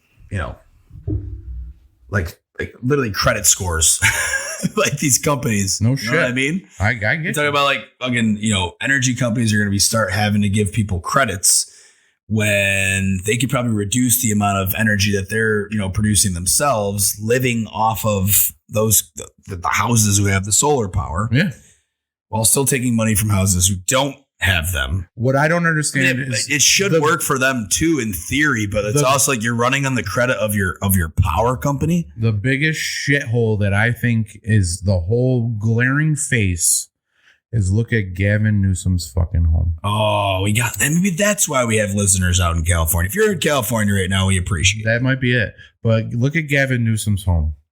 That motherfucker lives in Los Angeles. Mm-hmm. The sunniest place on this motherfucking earth. Yeah. How often does that dude have solar panels on his home? Yeah. I don't think so. No, he doesn't? I don't think so. Really? Why? He should. Yeah, I mean, his entire roof should be made of a different type of Correct. He should not be. He should be getting them replaced every year. His carbon footprint should be negative 1,000 if he preaches what he sows. But I don't think he does. Jet. If he has solar panels, then I'm dead wrong. But I don't think he does. We'll look it up in between because I would say Gavin Newsom would be the first person on this earth that should have solar panels. Him and Klaus. Yeah. Klaus should have an entire home made of solar panels. All of it. The tallest fucking sunniest mountain in the Alps. Yeah. He should have a massive solar farm if he doesn't already, but I doubt it. He flies around in PJs that are fucking fueled by all the same shit that power our vehicles. They just don't want you to go anywhere. We should iterate that PJs means private jets. Yeah, it's the PJs. Yeah, a lot of people don't know, man. PJ, man. A lot of people are hip with the lingo. Now people are down? Not a lot of people are down. Yeah, I bet you people in California know what the PJs are. So, well, you'd be down, though. I'll talk about another scam. Talk about the Trump fucking NFTs. Yeah, you're gonna have to enlighten me on this because I have not been following. I saw some of the NFTs and I thought they were hilarious. They are. I mean, that's what I was like, dude. And at first, again, it was like when I saw that Elon Musk was talking about not allowing Facebook and Instagram to advertise, I was like, this has to be a troll, right? Someone must have had to come up with this, but oh no. He does his big grand announcement that he's selling these NFT trading Everybody cards. thought it was going to be who his running mate was going to be. Yeah. And he's like, nah. It's him like a fucking elephant. It's him as like a superhero. With lasers coming out of his eyes. Lasers coming out of his eyes. It is ridiculous. I saw it. I was like, oh, he has lost his everything you thought it would be of Donald Trump being on a trading card. It is. It's fucking hilarious. To say that it's like, yeah, the laser eyes coming out of him with the big T. There's one of him like in a field dressed up in like camo fatigues and a shotgun and a quail in the background. He's got a cowboy hat on. I was like, all right, yeah, I'll do that one for, the Southwest. You know how much those fuckers were? They were $99. $99. You know how many there were? 45,000. Yes. And he sold like fucking hotcakes. Yeah, immediately. They were gone within an hour, I think. Gone. And it was like, I don't even, first of all, the NFT craze happened because people try to live in different universes. And if you check out our last pod on Astro Anthologies, we got into our own theories. On what's beyond the simulation? What could be beyond the simulation, as they say. And I mean, people do live in a metaverse or whatever, in this reality of like, I have this digital trading card. It's just the only thing that's made digitally in the world. Okay, well, what do you do with it? Yeah, or just have it. It's like just a painting. You own it. Like whatever. You own it. You own that. You do whatever you want to do with that. Bro, you can buy pieces of Manhattan as an NFT. Yes, you can. It's fucking ridiculous. You only have it as long as the electricity's on. And then what? Then what? You got nothing. I just way to pay all that money for exactly. It was like, okay, if you truly think we're moving towards a 100% digital world, maybe I'll be like in 10 years, dude, way to get that Trump NFT card for $99, bro. That thing's worth a gold mine now. You had one of those first Trump trading card NFTs. But like everything in life, almost like the baseball craze, if you don't have it like autographed or in complete mint condition, and those memorabilia, sports memorabilia things all about, that to me is even more valuable because it's a physical fucking thing. You can hold it. Yeah, there's like a bottle cap. Like my cats can hold those bottle caps. Finite amount of them. There's only a certain amount, which this makes sense because there's only a certain amount. Yeah. My Bitcoin makes sense because there's only a certain amount. But eventually, I really never could get past the fathomable idea is that what happens when it gets unplugged? What happens when everything turns off? That's the problem. Then what the fuck happens to your metaverse? What the fuck happens to the NFTs? Nothing. They're just a piece of code that you can do what with? Say I once had this. Well, I don't get it. The problem that I see is that you got fucking things popping up that I didn't even know about. Yeah. Like, so replica. Mm-hmm. Have you looked into that at all? What, the NFTs as being replicas? No. Or the baseball cards? No. The app replica. Oh, yes. I think you told me this. So replica is your AI friend. You were talking to me about this. Yeah. And I think it was last night or even today on my phone, I saw an ad on Twitter for Replica. It's fucking creepy. You know that everyone listens when you're on there. We've been on that for years, but I was like, well, that's why I wanted King Arthur to install it, not me. It's everywhere. I know. Now it's like great. Now we see these apps fucking everywhere. I was like, you can choose whether you want it to be a friend or more. Yes. Tell us more about what overall. Well, that's all I really know is that it's an AI. It's your AI. It's your AI friend that you can talk to. They want you to write journal entries so it can get to know you better. You can pick the accent you want. You can pick whether it's a male or female. You can pick the ethnicity. You can pick whatever the fuck you want. And I don't know because I'm not downloading the fucking thing, but I think there's a girlfriend boyfriend mode.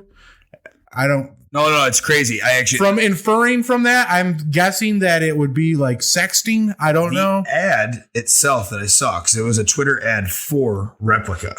And the ad itself was, you ever see that meme of the kid reaching his leg up the stairs? He's like skipping all the steps. Yeah. So he's like skipping start an account, go just as friends or something like that. Relationship, passionate relationship. All the way to the top, it was like, hardcore sex with whatever Replica, and he was reaching to that step. No shit. Like literally promoted by the company itself. No shit. Yeah, there was one of the running promotions that they had. I mean, that's exactly what they're doing. They're trying to get you to have sex with your friend. Hooked with your here's a couple of pictures. Here's Sassy, created AI hashtag Replica traits. It's just like people who have always thought about trying to have sex with cartoons or had jerked off to cartoons. Yo, Lola bunnies can get it. All right. Let's see. San Francisco, California, of course. That's where they're based. You didn't even say it all out loud, so you put the phone down. At least they're not emitting any other, they're not emitting as much pollution as everybody else. Is because they're inside fucking their own replicas in San Francisco.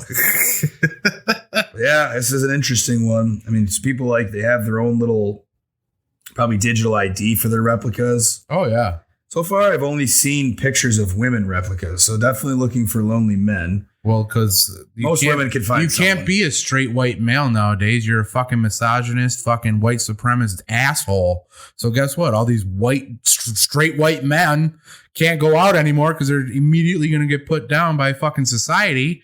So what do? Well, let's talk to this girl that'll show me her tits for doing nothing. It's just weird. I mean, there's a lot of weird. That also gets into the porn thing, and I'm not trying to get into I know. I wouldn't want to get into it as well because it is. I mean, that's basically what it is. You're creating your own porn site. Yeah. But through all with yourself interjecting. Literally all the way back from April, pretty much every single tweet, every single advertisement for them is a woman. Yeah. So it visibly looks like a woman. And all about that's who they're attracting. They're attracting lonely men. Yeah, 100%. But I mean, the whole idea of it is interesting. If you do it, I mean, so many people probably downloaded it and they're fucking with it.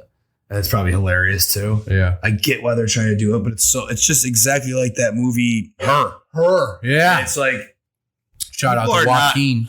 Yeah, I love him. He's a great actor. Great actor. Love that guy. Who would play a better Joaquin Phoenix, or who would Joaquin Phoenix play a better role in a former movie of Tom Cruise or Mel Gibson?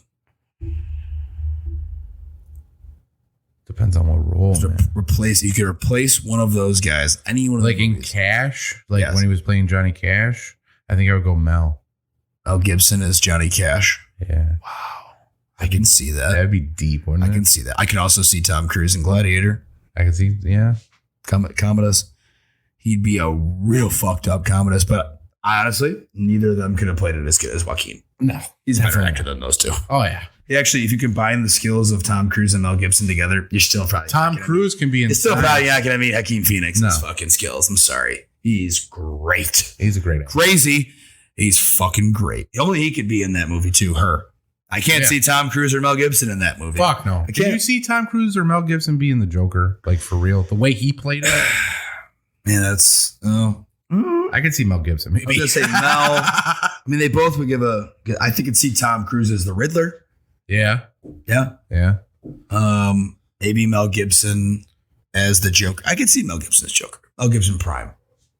Mid-90s. Yeah. Mid-90s Mel. I still really can't. Maybe Harvey Dent. I can see him as Two-Face. Oh, shit. I can see Mel as crazy old Harvey Dent. It's like bringing Tommy Lee Jones back, but a harder. Yeah. Less eccentric. Yeah. Less laughing. More passionate. Yeah. More, you know. Anyway. Add it to the list of movies that we're going to never make. Yeah.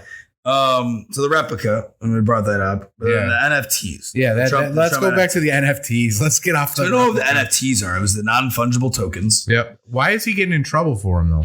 So I'm not really sure how he's getting in trouble. I mean, it's just another, like we had mentioned before, they just want to call out the people who are turning on the system. Yeah. Trump was the OG of it. At the beginning of how people started questioning like just the foundations of everything. Everything. But this, to me, is an easy money grab. He's a genius. He'll always get that. He'll always get idiots fucking paying money for this guy. Give me your money. He goes, I swear to God, this is what he said. He goes, it's very much like a baseball card, but hopefully much more exciting. One of a kind asset in the digital world. It's not a bad impression, bro. I did try my best. I'm currently, laryngitis from Bill's game, but thought it was a decent Trump. But it's the same thing as every one of those little digital things. At least this one didn't cost people too much money. It'd be funny if you like charged people $99, but then like the real value of it was like $1,000. So you got locked into a contract that if the value ever went up, you had to pay him for it or something like that. That'd be hilarious. Like, you'll never make more money than what it's worth. Just like me. That's hilarious. They can be thought of as certificates of ownership or virtual physical assets. So like the virtual or it's a weird thing about it's NFTs not to me. physical. It's not physical. It's not. You can put it on a wallet. Yeah. And then when the lights go out and you can never turn them back only on. Physical on your phone. Nothing. It's like only physical. It's stupid. It's like the Stone Ape theory. Or the Stone Ape or whatever the fuck those apes were called. What were those apes called? They were the apes. The apes, the NFT apes.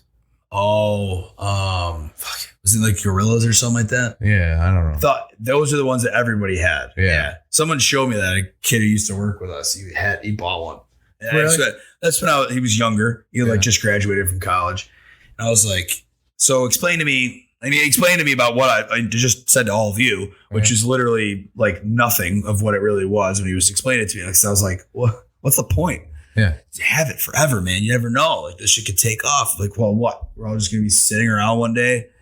What happened to the NFT? We're just showing like, hey, look at the new one I got. Yeah. I just paid half my paycheck for this shit. Yeah. What does it do? Nothing. It sits in a virtual world. No, but it can be a physical asset. It'll interact with your avatar. Some of them are different. Yeah, exactly. Then you can use them as your pet and your avatar, because when we go digital, you'll have your VR system on, and with your fucking NFT right now, you'll have fucking Donald Trump with laser beam eyes right standing next to you. Right. So they'll have all those avatars in the virtual world. In the virtual world. And then I'm going to come up to your apartment. In the real world? While you're living in the virtual world. I'm going to steal the milk out of your fridge. Yep. And I'm going to walk up to your headset. I'm going to say, hey, you having fun with that NFT or what? And then I'm going to snip it in half, and your entire life will be over on virtual reality. Oh, that's a little deep. That's fucked up, bro. But here's another sci-fi. After you stole my milk, you realize that what it could eventually lead to in that type of virtual reality, as I think we had talked about it on the last Astro, was how people can now with these Neuralinks control. People can control their limbs. They can do everything they want through that. I also think that how good video games are, the technology of drones and how we're seeing that in the first time ever with the Russia-Ukraine war, drones are going to be everything. Everything is going to be robotics in future of warfare. Everything. There's not going to be humans really fighting each other. You're going to be fighting each other virtually. No, you won't be fighting, but you'll be casualties. Yes. You're going to be, so think of it that way. You're going to be locked into a computer avatar. You might even be fighting in the metaverse. You never know. Could you have our first ever world war through the metaverse? Yeah, never know. But in reality, there's still going to be people, most likely, running around in the real world. Yeah. Unless, of course, there's smacking you all in the head. Yeah. There's a lot of ways that could go. where they are now the soldier, the future soldier, are the same people who believe that NFTs are going to be a thing, and then holding on to them and knowing like being in the metaverse early. Yeah. I'm not going to lie. If they're right, they're going to be very right. They're going to be the early adopters of the new reality of human beings. Yeah. I don't really sell into it because there's hardly anybody that really feel that way. I honestly feel that our business model will prevail over that. Because I honestly believe that creativity will win over everything. And NFTs are not creative; they're just digital. They're ones and zeros. That's all they are. True. They're binary code. They're just a bunch of code. Where this is us explaining what's going on in our heads, and that's way more creative than ones and zeros.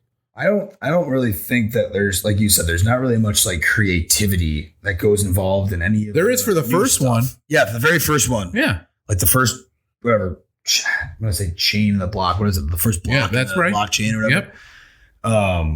The starter block. Yep. Of every single one of the blockchains. Like at this point, most people still believe in a physical world because they really do live in a physical world. As much as we're going digital with our phones, with our entertainment, with our information, with how we interact with one another, there's still a physical presence. People still don't want to be plugged into a machine. Okay, there's been enough people that have seen the fucking movie Matrix. What they're going to get to eventually is the mass formation psychosis of younger people who have never known any life before machines. Oh, like girls being boys and boys being girls? Just changing it. Just making everyone, as you said, you can remember. Yes, like that. Like that? Like binary. Indoctrinating. Oh, like binary code? Yeah. Now it's different. Now it's a different type of now code. it's a different. They're going to change that word before you know it. There's my next prediction. They're going to fucking cancel the word binary code. Probably. It's just not the right word for it. It's not. It's got to be more LGBTQ+. It's got to be inclusive. Inclusive. Yeah. The NFTs got me off in a path I didn't think we were going to get into. But truthfully, if people that believe in NFTs, I think if people believe in NFTs, they believe in the movie Ready Player One. Yeah. It's a badass movie, but I don't want to live like that. No, it's terrifying. Yeah. You need it. He fucking plays his game in a van in a junk yard. Mm-hmm. I don't want to do that. No. I'd like to do it in my house. Miserable existence. Yeah. People need to be more. The problem is most people, they envision this life that is better digitally. I'm not saying any of the people who bought the NFTs, the Trump NFTs, I truly just think they did it to show off. I truly think it's not hard to find 45,000 people or people that are going to buy even more than just one. Yeah.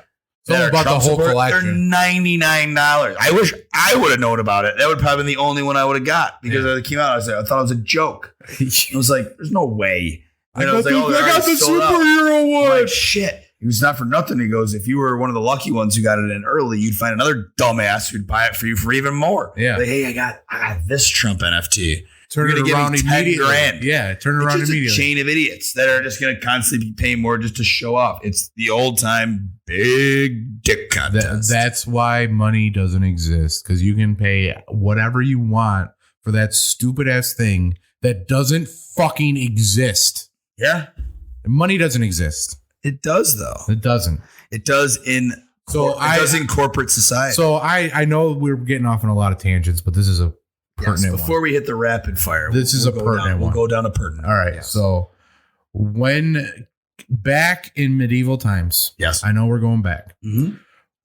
When kingdoms invaded other kingdoms, how did the invading kingdom know that kingdom was wealthy? It wasn't by money, because money didn't exist. Gold. It was by gold and resources. Yes.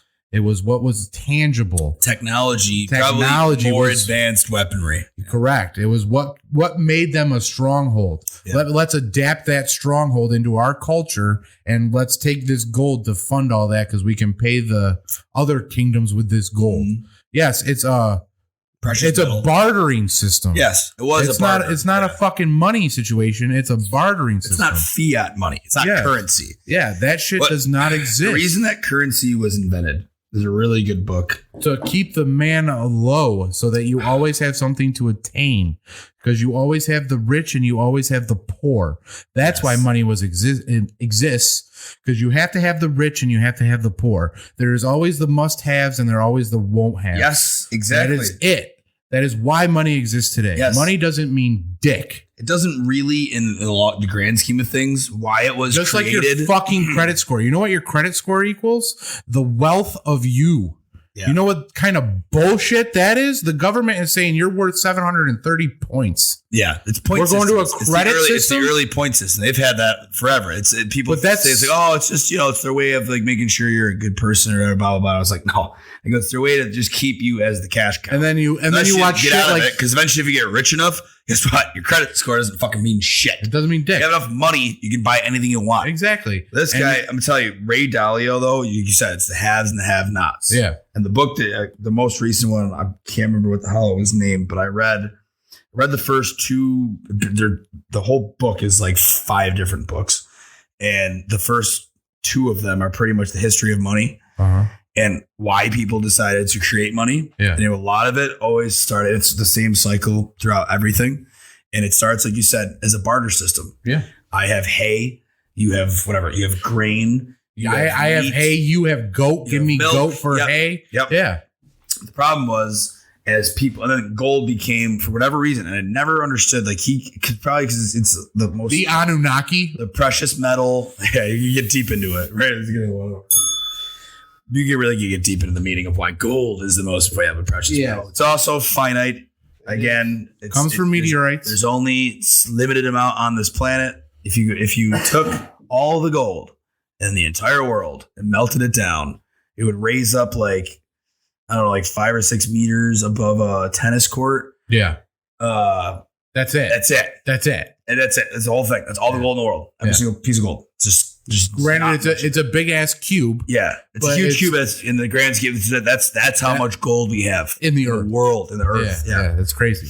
So what he thought, and what they say throughout the history of it, is that they just needed an easier way of not lugging around a goat, or not and then said like not lugging around gold eventually. Yeah. So like they needed the barter system initially to be like, give me this, give me that. All right, I don't want to have to keep doing this. Let's find something we all agree upon can have value. Boom, gold coin or anything.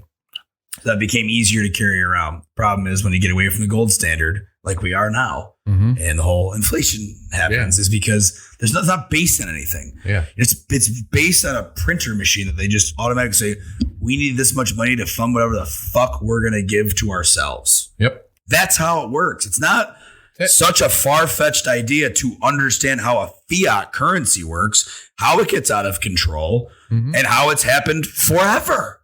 It happened in China. It happened in all those dynasties back in the 1500s. It happened with the Dutch. It happened with the British Empire. The money is the root of all evil. It's happening right now with us. The root of all evil, man. Getting away from a gold standard, getting away from basing your money on something is what moves it away. Bro. These NFTs, all this, even blockchain, what the fuck are you basing it on? Perceived value of what?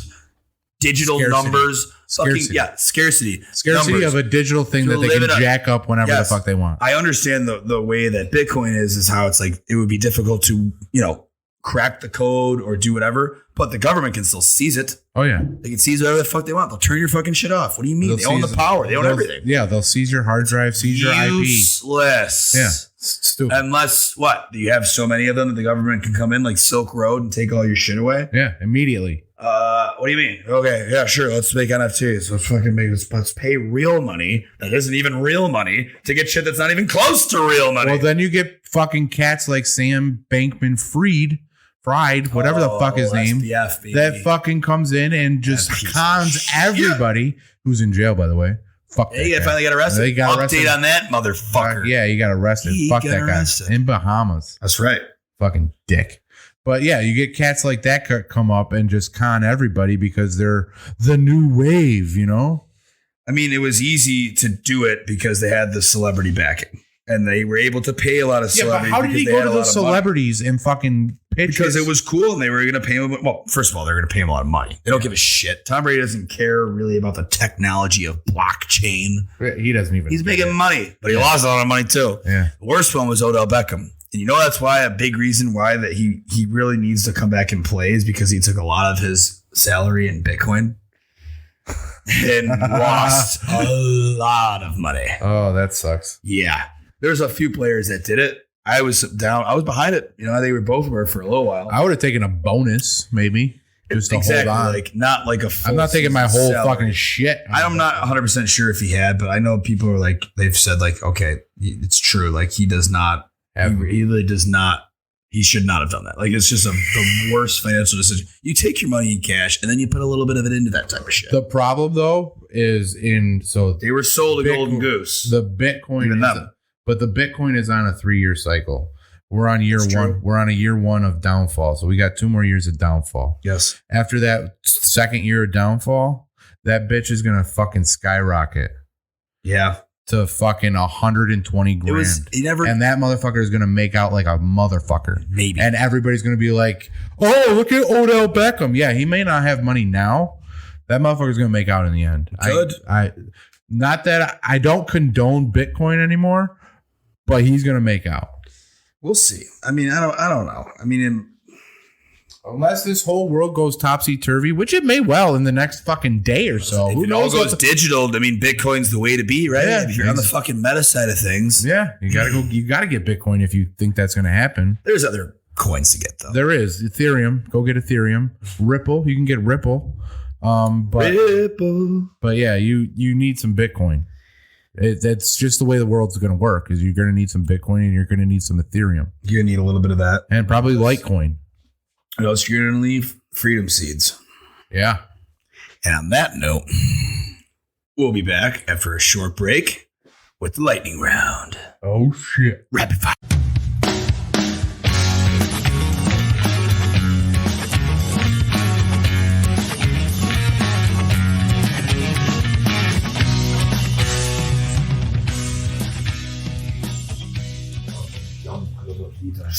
Of the world. Even Vladimir Putin. Vladimir Putin.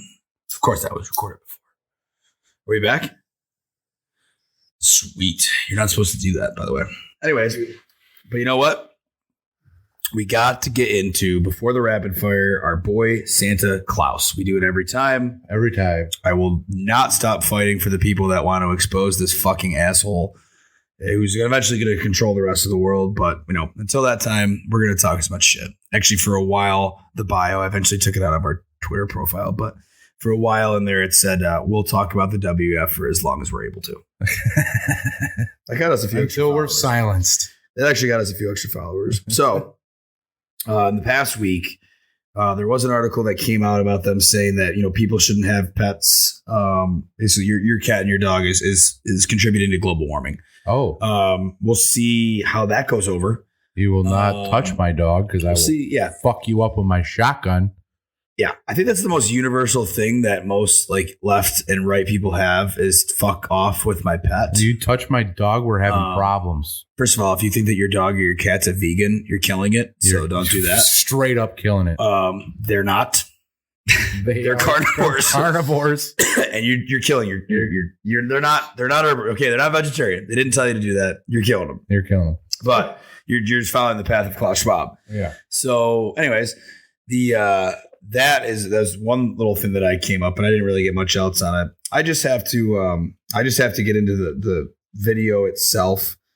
Because again, I think without being able to see it, you'll still be able to hear it fresh from the mouth of the man. From the horse's mouth. You hear it from this guy, and it's such a scary voice. Promise, this is what he's actually saying when you can understand half of what he says because it's got that thick accent.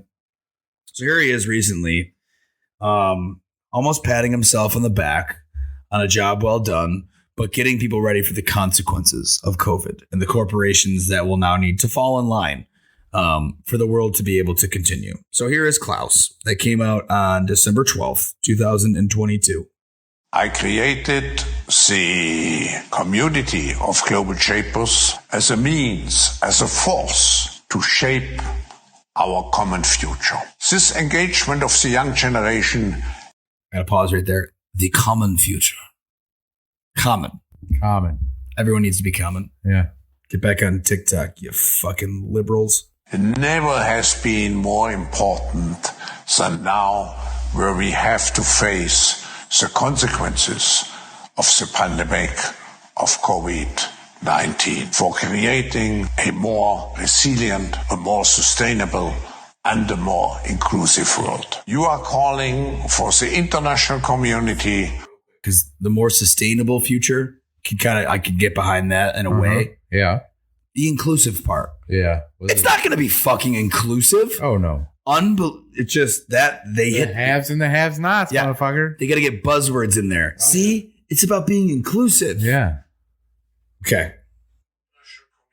To safeguard vaccine equity, to respond to COVID-19 and prevent future health crises. Nobody will be safe if not everybody is vaccinated.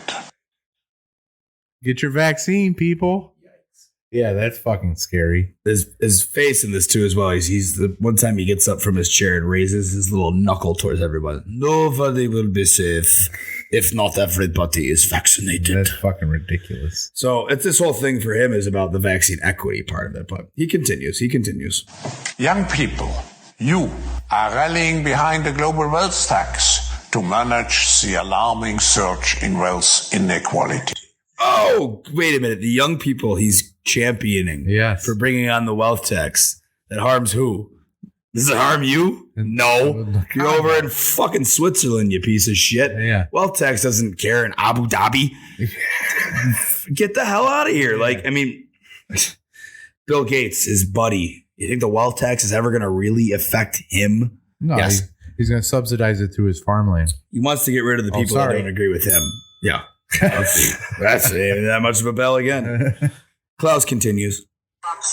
You are calling for programs that help you and young progressive voices join government and become policymakers. To limit global warming, you are demanding to halt to coal, oil and gas exploration. You are asking firms to replace any corporate board directors who is unwilling to transition to cleaner energy sources. Get those motherfuckers out of there. You are removing anybody who doesn't follow my ESG scores. Yeah, exactly. And even when you do, Elon, we shall remove you too. Sorry, that wasn't actually him. That was me. I'm sorry. I don't know if you could tell. But yeah, he's got to remove those board directors that don't fall in line on those ESG scores, which are a real thing too. You are championing an open internet and a 2 trillion digital access plan. An open intellect. To bring the world online and prevent internet shutdown. And you are presenting new ways to minimize the spread of misinformation, and you want to combat dangerous extremist views in the internet. On stakeholder capitalism will be the key. Are we extremists, bro? Oh, that last part I had to keep it on there for, obviously, because we will be attacking the misinformation. Yeah, we're extremists, bro. Extremist views. Well, extremist views are any views that don't correlate with his, right? Yeah, well, pickle me extremist, Klaus, but I don't think a lot of people are going to agree with your views about having to kill all of our cats and dogs to help out with climate change. Or eating bugs. Kindly get fucked. Anywho, look at that. My voice somewhat came back from when I was describing my best friend Klaus. Yeah, of course it did. Yeah, thanks, buddy. You got to do that though. No, just. But anywho, back to the lighter side because we're all gonna die with Klaus Schwab. But updates on Melky. On Melky, our boy John Malkovich. Melky's update. So did you know that 3 days ago, John Malkovich had a movie released? No, wait, what was is the one that we were talking about before? Mind Cage. Yes, it was Mind Cage. Yes, he is a serial killer in jail, trying to help the detectives find the new killer that's a copycat killer. Okay. So this Yep. is out now. It is available digitally on Apple TV, Amazon Prime, Google Play, Yep. Redbox, Spectrum. Go get your John Malkovich NFTs. If we get 3, because I might download it because I'm a nice guy and I support John. You support Malkovich. That's good. Yeah, That's good so for I you. might fucking download this on YouTube. It's $6.99. If we Mhm. get 3 downloads, I'll consider it a win. Let's go, John Malkovich. Malky, we're here for you. We support you. Mind Cage. Go see it. Go figure it out. You can also pre-order the Blu-ray. It is not available yet because it is in select theaters. Okay. But you can get it on pre-order for Blu-ray at Amazon, Best Buy, and Walmart. Love you, John Malkovich. I appreciate you, though. I mean, honestly, it was because of his appearance in Space Force that got us on the John Malkovich kick, I believe, beginning, which is a good I always loved that guy. I mean, I've always loved him, too, as well. I think Rounders is really where it got me. Rounders is a classic. Oh, yeah. Being John Malkovich. check. You know? Was he at the end? Pays him on his money. Yeah, So, paid him on his money. pays him on his money. Yeah, he's just great, incredible actor in every single thing he does. 100%. He was in Space Force, Yes. which leads me to Oh, Jesus. the very first story of the rapid fire. We're gonna get rapid here. Rapid. Top Space Force official Andrew Cox kept job after probe into sex toys in the office, wearing a mankini at a holiday party.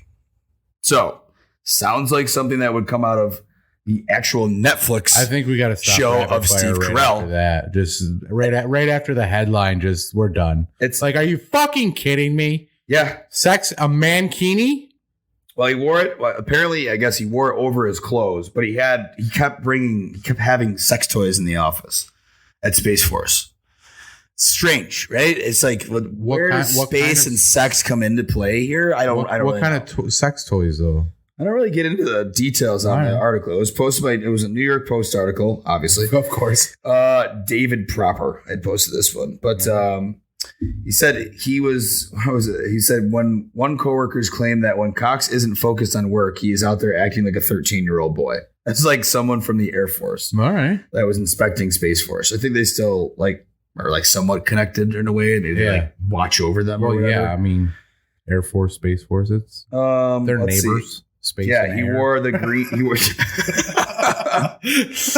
He wore a green mankini, skimpy bathing suit popularized in the 2006 movie Borat. He wore that? Yeah, No. yeah, the Borat the Borat Lord. mankini. Over his clothes or just that? I think it said it was over his clothes. I don't know Okay, what but kind of still, he was what wearing the around fuck is Space wrong Force. with this guy? Yeah, said he got a gag gift. Was it a Halloween party? No, actually, I don't know. It didn't say. It was a holiday party. Holiday party. All right. Office over his clothes at a holiday party. Usually that means Christmas time. Well, they had an internal probe over it. Oh, pro. And after the probing happened is when they found out about the sex toys. But it was honestly wasn't really have too much on the sex toys. The sex toys, handcuffs, Vaseline, oils, lockable hot pants. What the fuck is that? I don't even know what the fuck. What does that mean? No idea. Framed a pair of glitter silver pants in his office. Yeah, but were they like Russell Simmons or not? What is that dude's name? Russell Simmons. Is it Russell Simmons? Right? The old workout guy? Yeah. Yeah. Is that his name? I was Russell thinking Simmons? Bill Simmons. Same type of energy. Hung up the framed pants behind his up. Yeah, I mean, he was just, I'm guessing he spent a lot of money. Like it was like he got suspended and there's so many different things that he brought in. It's kind of weird that this guy was such a senior official. But He just had, end all be all, he kept his job.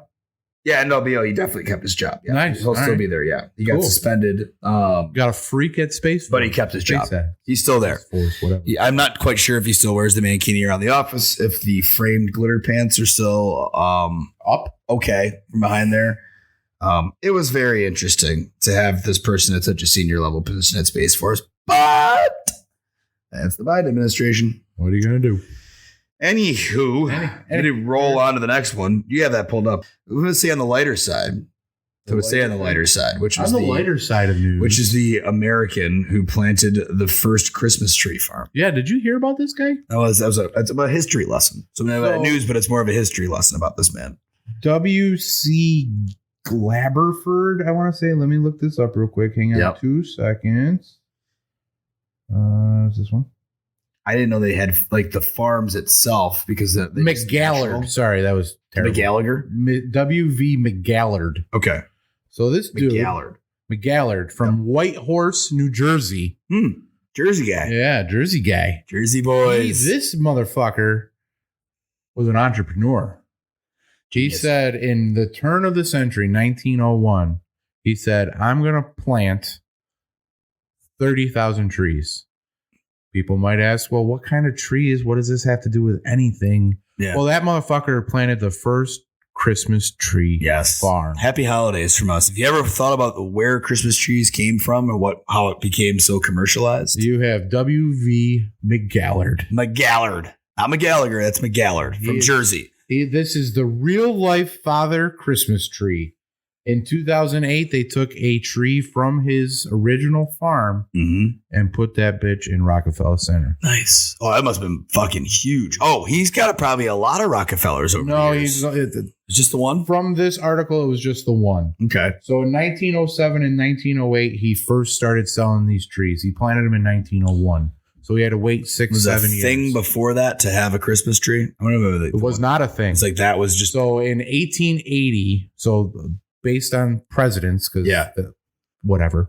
But in 1880, it was known for Christmas trees to be in the White House, but in the private quarters, not on display. Gotcha. After the turn of the century, Archie Roosevelt actually cut down a tree from the White House lawn and brought it inside. Pine tree? Yes. Wow. And brought it inside with the help of a White House electrician. Okay. Rigged it up with some lights and put all the Christmas trees under the tree. Yeah. And henceforth, it has been American tradition to put a Christmas tree in your house on Christmas. Nice.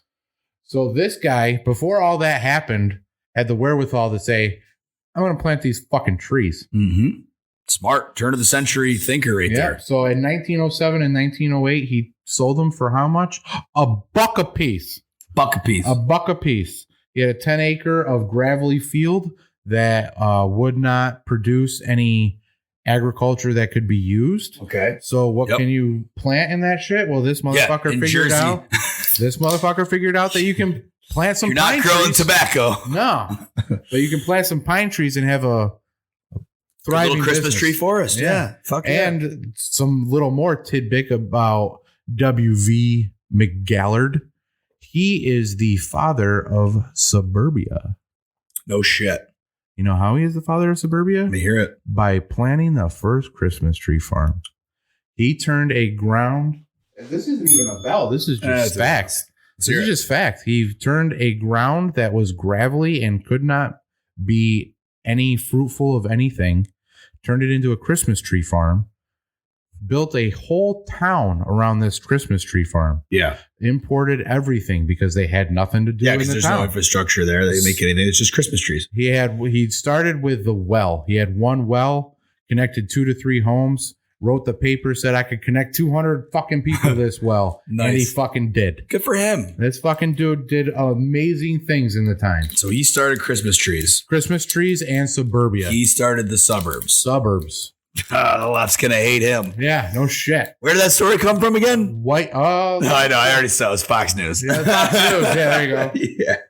But it's funny because it's like, I mean, these traditions that happen, most people don't know what they are. A lot of people nowadays hate tradition. They think it's just a way of an old world. Well, you know, in some ways they're right, but it's also like some people just get welcome to the Christmas tradition of being with family and being with a Christmas tree. Because it's, I mean, especially where we are, it's not very fucking nice weather around this time of year. Nope. You gotta be cheerful about something. You know, the food, the presents, and the family. Like, I hope you got some good ones because if not, then it's a rough ride. Yeah, no shit. It ain't easy every year, even when you got good ones. It's no fucking picnic. All right, so you're talking about nostalgia. Let's talk about nostalgia from not only our parents, but from your life. Oh, no, you're going to get to the Pokemon one, aren't you? Pokemon. Oh, this actually is not a lighter side story. This is not to me, at least. No, this is a very sad story to me.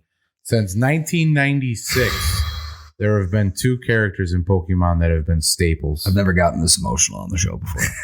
Honestly. Two characters. 2 people that came into our lives. All 90s kids know them. Yeah. Every day after school. Pikachu! Pika Pika. Mm-hmm. There will no longer be. How's that rest of it go? I don't fucking know.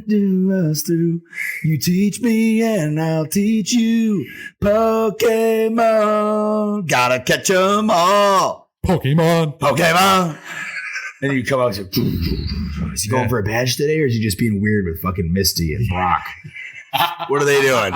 Is this going to be a good? Oh, it's a filler. Oh, they're fucking caught by the river again. It's a filler. It's a filler episode. They're going after fucking goldfish again. It's like, what the hell? Well, I mean, there's going to be all new adventures because Ash Ketchum and Pikachu are no longer part of Pokemon starting in April of 2023. What a tragedy. It's fucking ridiculous. Well, wasn't it because he finally got his 8th badge? That is what they're saying. He won the Pokemon World Championships. Okay. So he is the, what is it, Master Catcher? Master Catcher, yeah. Or whatever. Yeah, but you know what? So what? Exactly. You know what I mean? You know, all of us have already done it. How many We've fucking done it years ago. I did it on 3 different games, motherfucker. Yellow, blue, and red. I think that was the originals. Yeah. I got into the gold later on a little bit, but then I was like, then they got weird Pokemon. They just got weird. There's too many of them. Yeah. Too many to keep track of. The original, the OG 151. Yeah. Inflation. Holy shit. The story of Pokemon is literally a cause and an example of inflation. Yeah. How many people fell off because there was too many? I fell off after there was too many damn ones to keep up with. They had the originals, right? Yep. And you'd be like, oh, you got to go back to the other world to get the originals, but you go to the other continent on your Game Boy to get the other ones. No,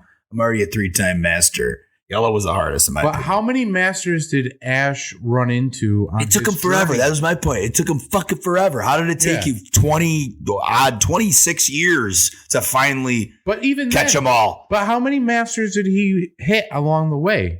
There was a shit ton of masters that he had to battle and go through along the way. Yeah. Wouldn't he become one of those guys that you have to go through along the way? That would make sense. It'd keep him around. He's the final boss. So, he was also, 9 years old for 26 years? So Ash really right now is like 35. Yeah. Well, I mean, as a pet, I want Pikachu because he's been there. Yeah, that's another thing. What do they mean they're getting rid of Pikachu? They just take him right out of the elements of Pokemon? He was number 25, I believe. I think he was, remember what Pokemon number he was. I don't have any idea. I thought it was 25. Anyways, irrelevant. Well, they're just going to get rid of them. There's just no more Pikachus. Were they extinct? They're all dead? They're extinct. I just don't think they went to green energy. They had to go to green energy. They're green Pikachus now. Like what? What do you mean? Well, I don't understand what they're just going to get rid of a Pikachu. I don't know. That's, I want to say it, but like the PETA should speak up about that. Maybe Pikachus can't reproduce. Maybe they are in a decline year after year. Ash had the leader of them or something. Maybe they don't have any fun reproducing. What are you going to do if you're not having fun? Too much energy, too many Raichus. They lost the will to mate. You know what I mean? There's a lot of messaging going around amongst the Raichus. We don't need any more Pikachus. They got enough. They got enough fucking notoriety right now. As long as they didn't get rid of Jigglypuff.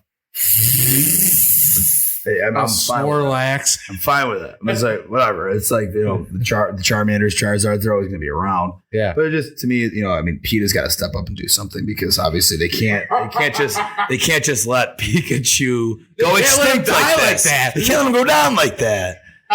PETA's got to step in. Fucking ridiculous. I mean, a lot of stuffed animals that Pikachu sold back in the day. Everyone, oh my god, all the notebooks in school, the book bags. The single reason that that was consumerism to the fucking max early on. Yeah, our parents must have been like, oh, I gotta go to the store, get them more of these freaking cards, and I gotta get them the action figures. Yep, and I gotta get them the video game. And N64 just came out with one. I gotta get him one of those. It's like, oh man, that was a time though. It was a good time. It was a good time. Hey, you ever have Hey You Pikachu? You ever play that one where it was like the microphone? And you tell him what to do? No. It was weird. It was like that's AI in beginning right there. It was kind of an early part of Replica. It was probably the same makers, probably made in San Francisco. And you would like, Hey You Pikachu, and you'd be going like, you tell him to do like certain things or tasks, and for the only reason I can remember is we always made him go fishing and see if we can catch the biggest fish. I would just sit there and for hours, just each of them just watching him fish. Real. That's a terrible game. I don't remember honestly anything else of that game. I think it kind of sucked. I think it was a little bit too before his time. Yeah. and they weren't ready for it. But now he's dead. So it's like He's not dead. He's just not on the show anymore. well, it's sad. It is very I'll sad. pour one out tonight. Drink this last beer for you, Pikachu, because you were a legend. Ash, you're kind of a pussy for not being able to catch them all over the course of 26 years. It Yeah, took you, what dude. the fuck It took you me so like a goddamn summer. long? Took me 3 months. Yeah, dude. I mean, it was some were No tough, cheat some were codes. challenging. I wouldn't go that far. Everyone had the rare candies working, right? Yeah. You had to have the rare Had candies. to have the rare candies. So the last story we have here for your rapid fire, we'll leave you on a silly note. Speaking of PETA, We'll leave you on a silly note. Maybe PETA should look into this. And I don't know if they have. Do you want to make the announcement to the people here? Something that I would probably love never. to being a reptile owner of snakes. So you are a reptile owner, so Yeah. you should. It's only right that you should make this announcement because I think a lot of people here are going to be very surprised. It's probably the biggest announcement we're ever going to have. Yeah. This will probably be a promo for our next episode, so you might want to listen. Snakes have clitorises. Snakes have clits. Snakes have clits. Hashtag snakes have clits. You think those serpents weren't getting off on all this? Yeah. Now it's proven that they are. Yes. Do you want to see how? If you said like you read it, obviously, because I saw. Not really, I'm because gonna I say just I thought didn't- it was ridiculous. Yeah, but it was the I read most. a little bit of it, and it's an actual scientist who said that female genitalia is taboo, and we were under the guise of they don't have them. Why would they have them? It's not needed, and we thought they were Yeah. scent glands, but it Okay. turns out that it is multiple clitorises. Right. Clitori? I would say the plural of clitoris is clitori. Clitori? Clitori. All right. Clitorises. Maybe. I would say clitori. I have never tried to type it out, so spell check has never corrected me. I'm gonna go with clitori. All right, clitori. So the snake have clitori. All Snake have snakes. clitori. All is it just snakes? All snakes have clitori. Female snakes. Female snakes have clitoris. Previously overlooked or dismissed as part of their anatomy. This is groundbreaking reporting from Katie Hunt and Madeline Holcomb of CNN. It's quite a taboo area. Female genitalia is not an easy subject to bring up sometimes. I think people were happy saying it doesn't exist. There's no need for a snake to have one. They decided to investigate the female genitalia of snakes after noticing that very little research had been done on the topic. No shit. So do they just sit there and finger blast snakes? Like I'm just confused. Like No, I think it's deceased snakes that they are examining. how do you know then? Well, I mean, So no one cut into a snake in the history of humanity. It was like, anywhere. It was like, let's see if it's got a clit. This is a groundbreaking research. Like, well, who posted it? let's just say if it's sent, yeah, it's CNN, but people weren't looking. That's news, bro. That's So- news. You know what though? This is maybe the funniest thing CNN's ever printed. This is in the article. Quotations. People weren't looking and it was hard to find. Oh, that's one thing humans and serpents have in common. Let's say that.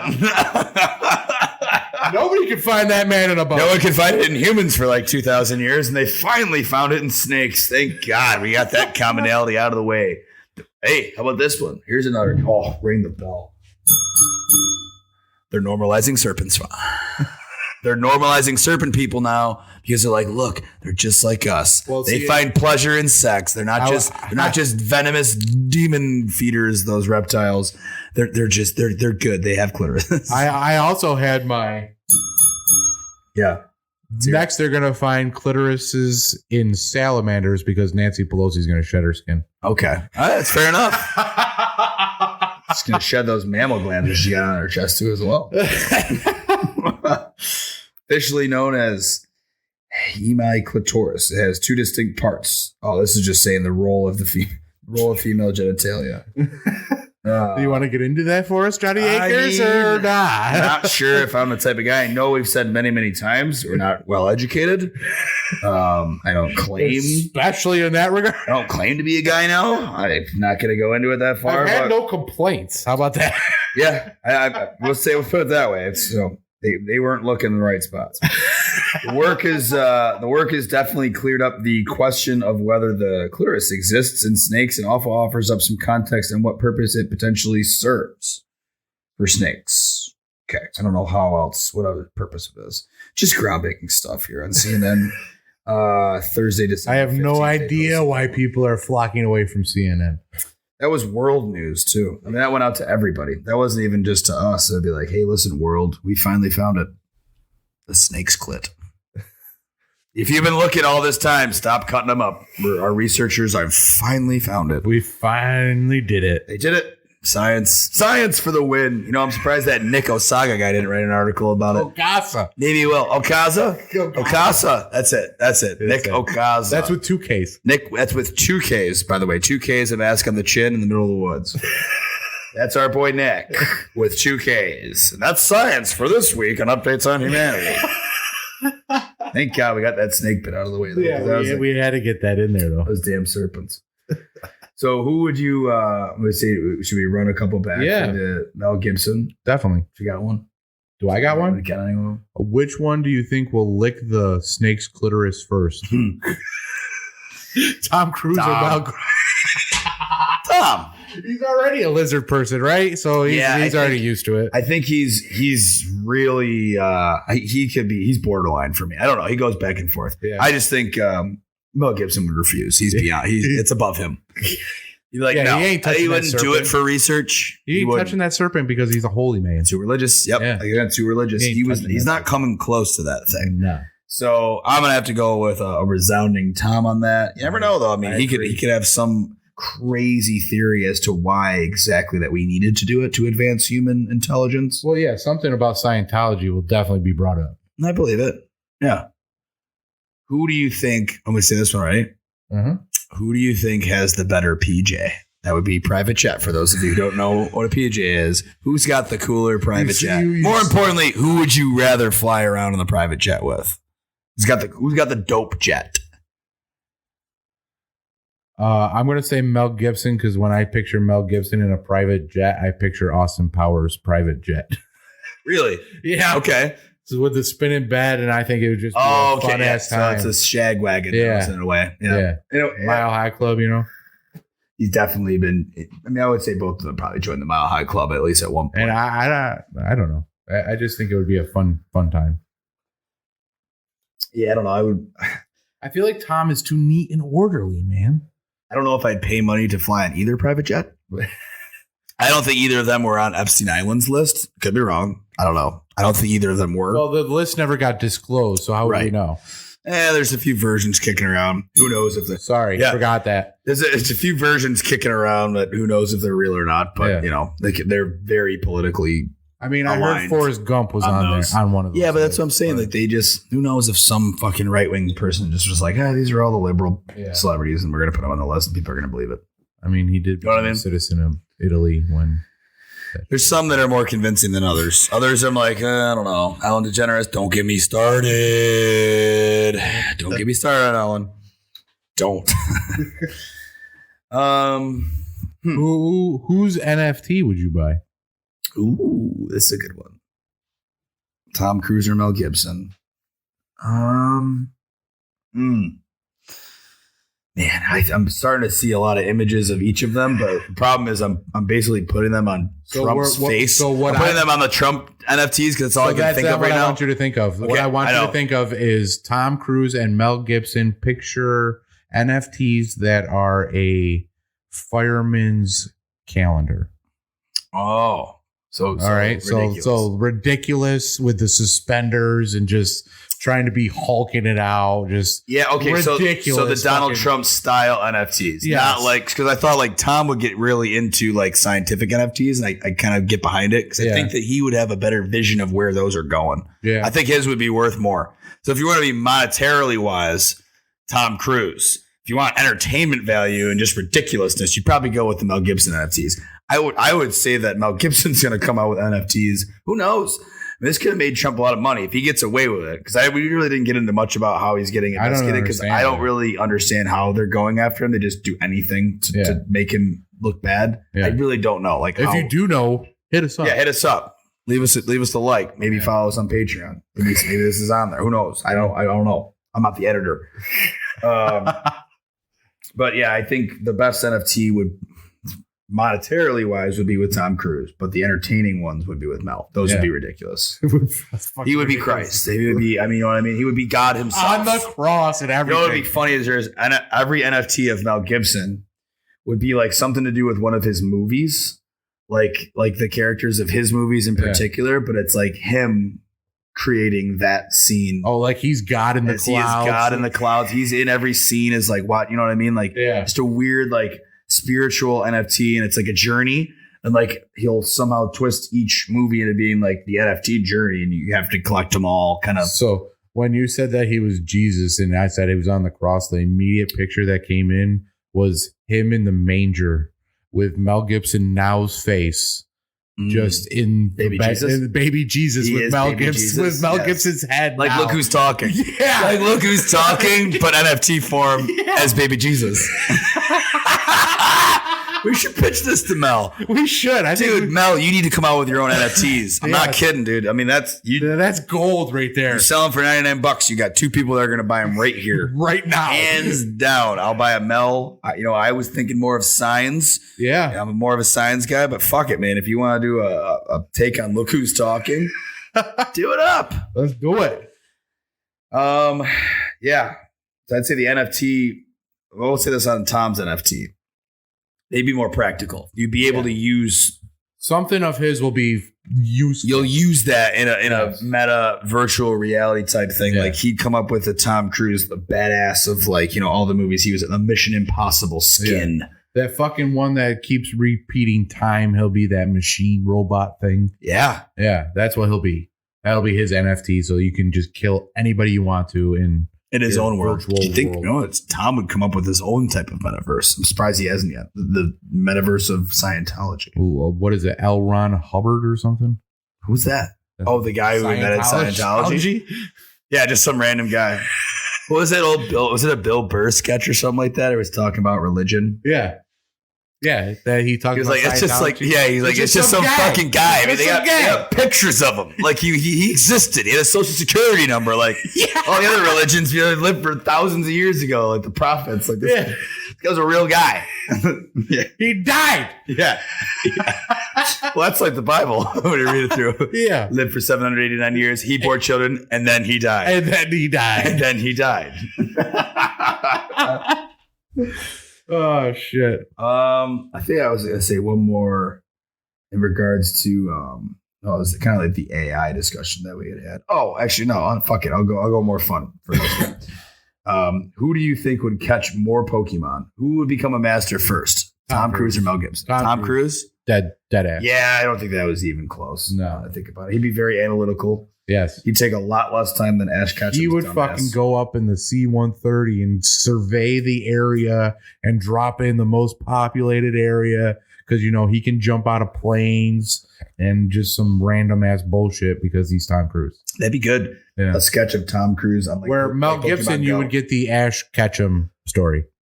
He'd take too long. It would take 25 fucking years and he'd be stuck on the river for 14 fucking... I don't know. I think he'd have less filler episodes like the old Pokemon ones. I think the writers just kind of gave up. The problem is the filler episodes would be the hilarious episodes because they'll just riff. Yes, it'll be more of a spiritual, what do the Pokemon believe? There'd also be sacrifice. Yeah. I don't think there was a lot of that much of violence. Every time one of the Pokemon would lose, they just get beat up and go back. They get those swirly eyes, right? Yeah. The swirly eyes, they don't die. They just get, they just spin their eyes and go back in the Pokeball and everything's fine. They're good. They're fine. They just lost the fight. It's basically like UFC. I mean, the people who grew up with Pokemon, I'm not surprised, probably the same people that love UFC. Oh, yeah. Fucking A. Same kind of a feel. I'll never forget that game, Pokemon Stadium, when you got to plug in. You ever play that? It was on, you could do the N64 version, but you could... I can't remember how it happened. It was honestly probably way before its time with technology. Uh-huh. You could somehow find a way of getting the Pokemon off of your Game Boy game and the same levels and no shit. All that shit. Put them on the N64 game and play an actual N64 battle with those players. Because it's the same thing. It was turn based. Yeah. It's all about HP and the attack points and all that different abilities. Yeah. Same game, but it was on N64. It was I don't even know how the hell we did that. We did that at the age of 9. It was Kind of Well, they had that cord. Yes, that was you had the cord. Game Shark. Yeah, Game Shark. That was it. Oh my Game God, Shark. That's bringing up some memories. Wow. That's where you get all your fucking codes from with Game Shark. Yep, rare candies, everything. You had to get the fucking little memory stick. It was a little stick. I can't believe it. It was so funny because it was like, how did they sold them at Walmart? Yeah, you can get it anywhere. I was going to say, go to any old game store. Yeah. GameStop when it was legit. Before the whole fucking collapse happened with that. Yeah. But no. Like $20 for this memory card. Unlocked so many fucking things. It was so essential if you wanted to really catch them all. You had to cheat. Sorry. You could do it the old-fashioned way and take the long way, but you would still be playing. You get the rare candies, and you're good to go. You get the Super Ball, the Master Ball. Ball. You get the Master Ball cheat, and then every single time you throw anything at a good one, you get it. Yeah, no matter what. Yeah. Be way out of your level. I'm going to challenge myself this week. I'm only going to download the Ultra Balls.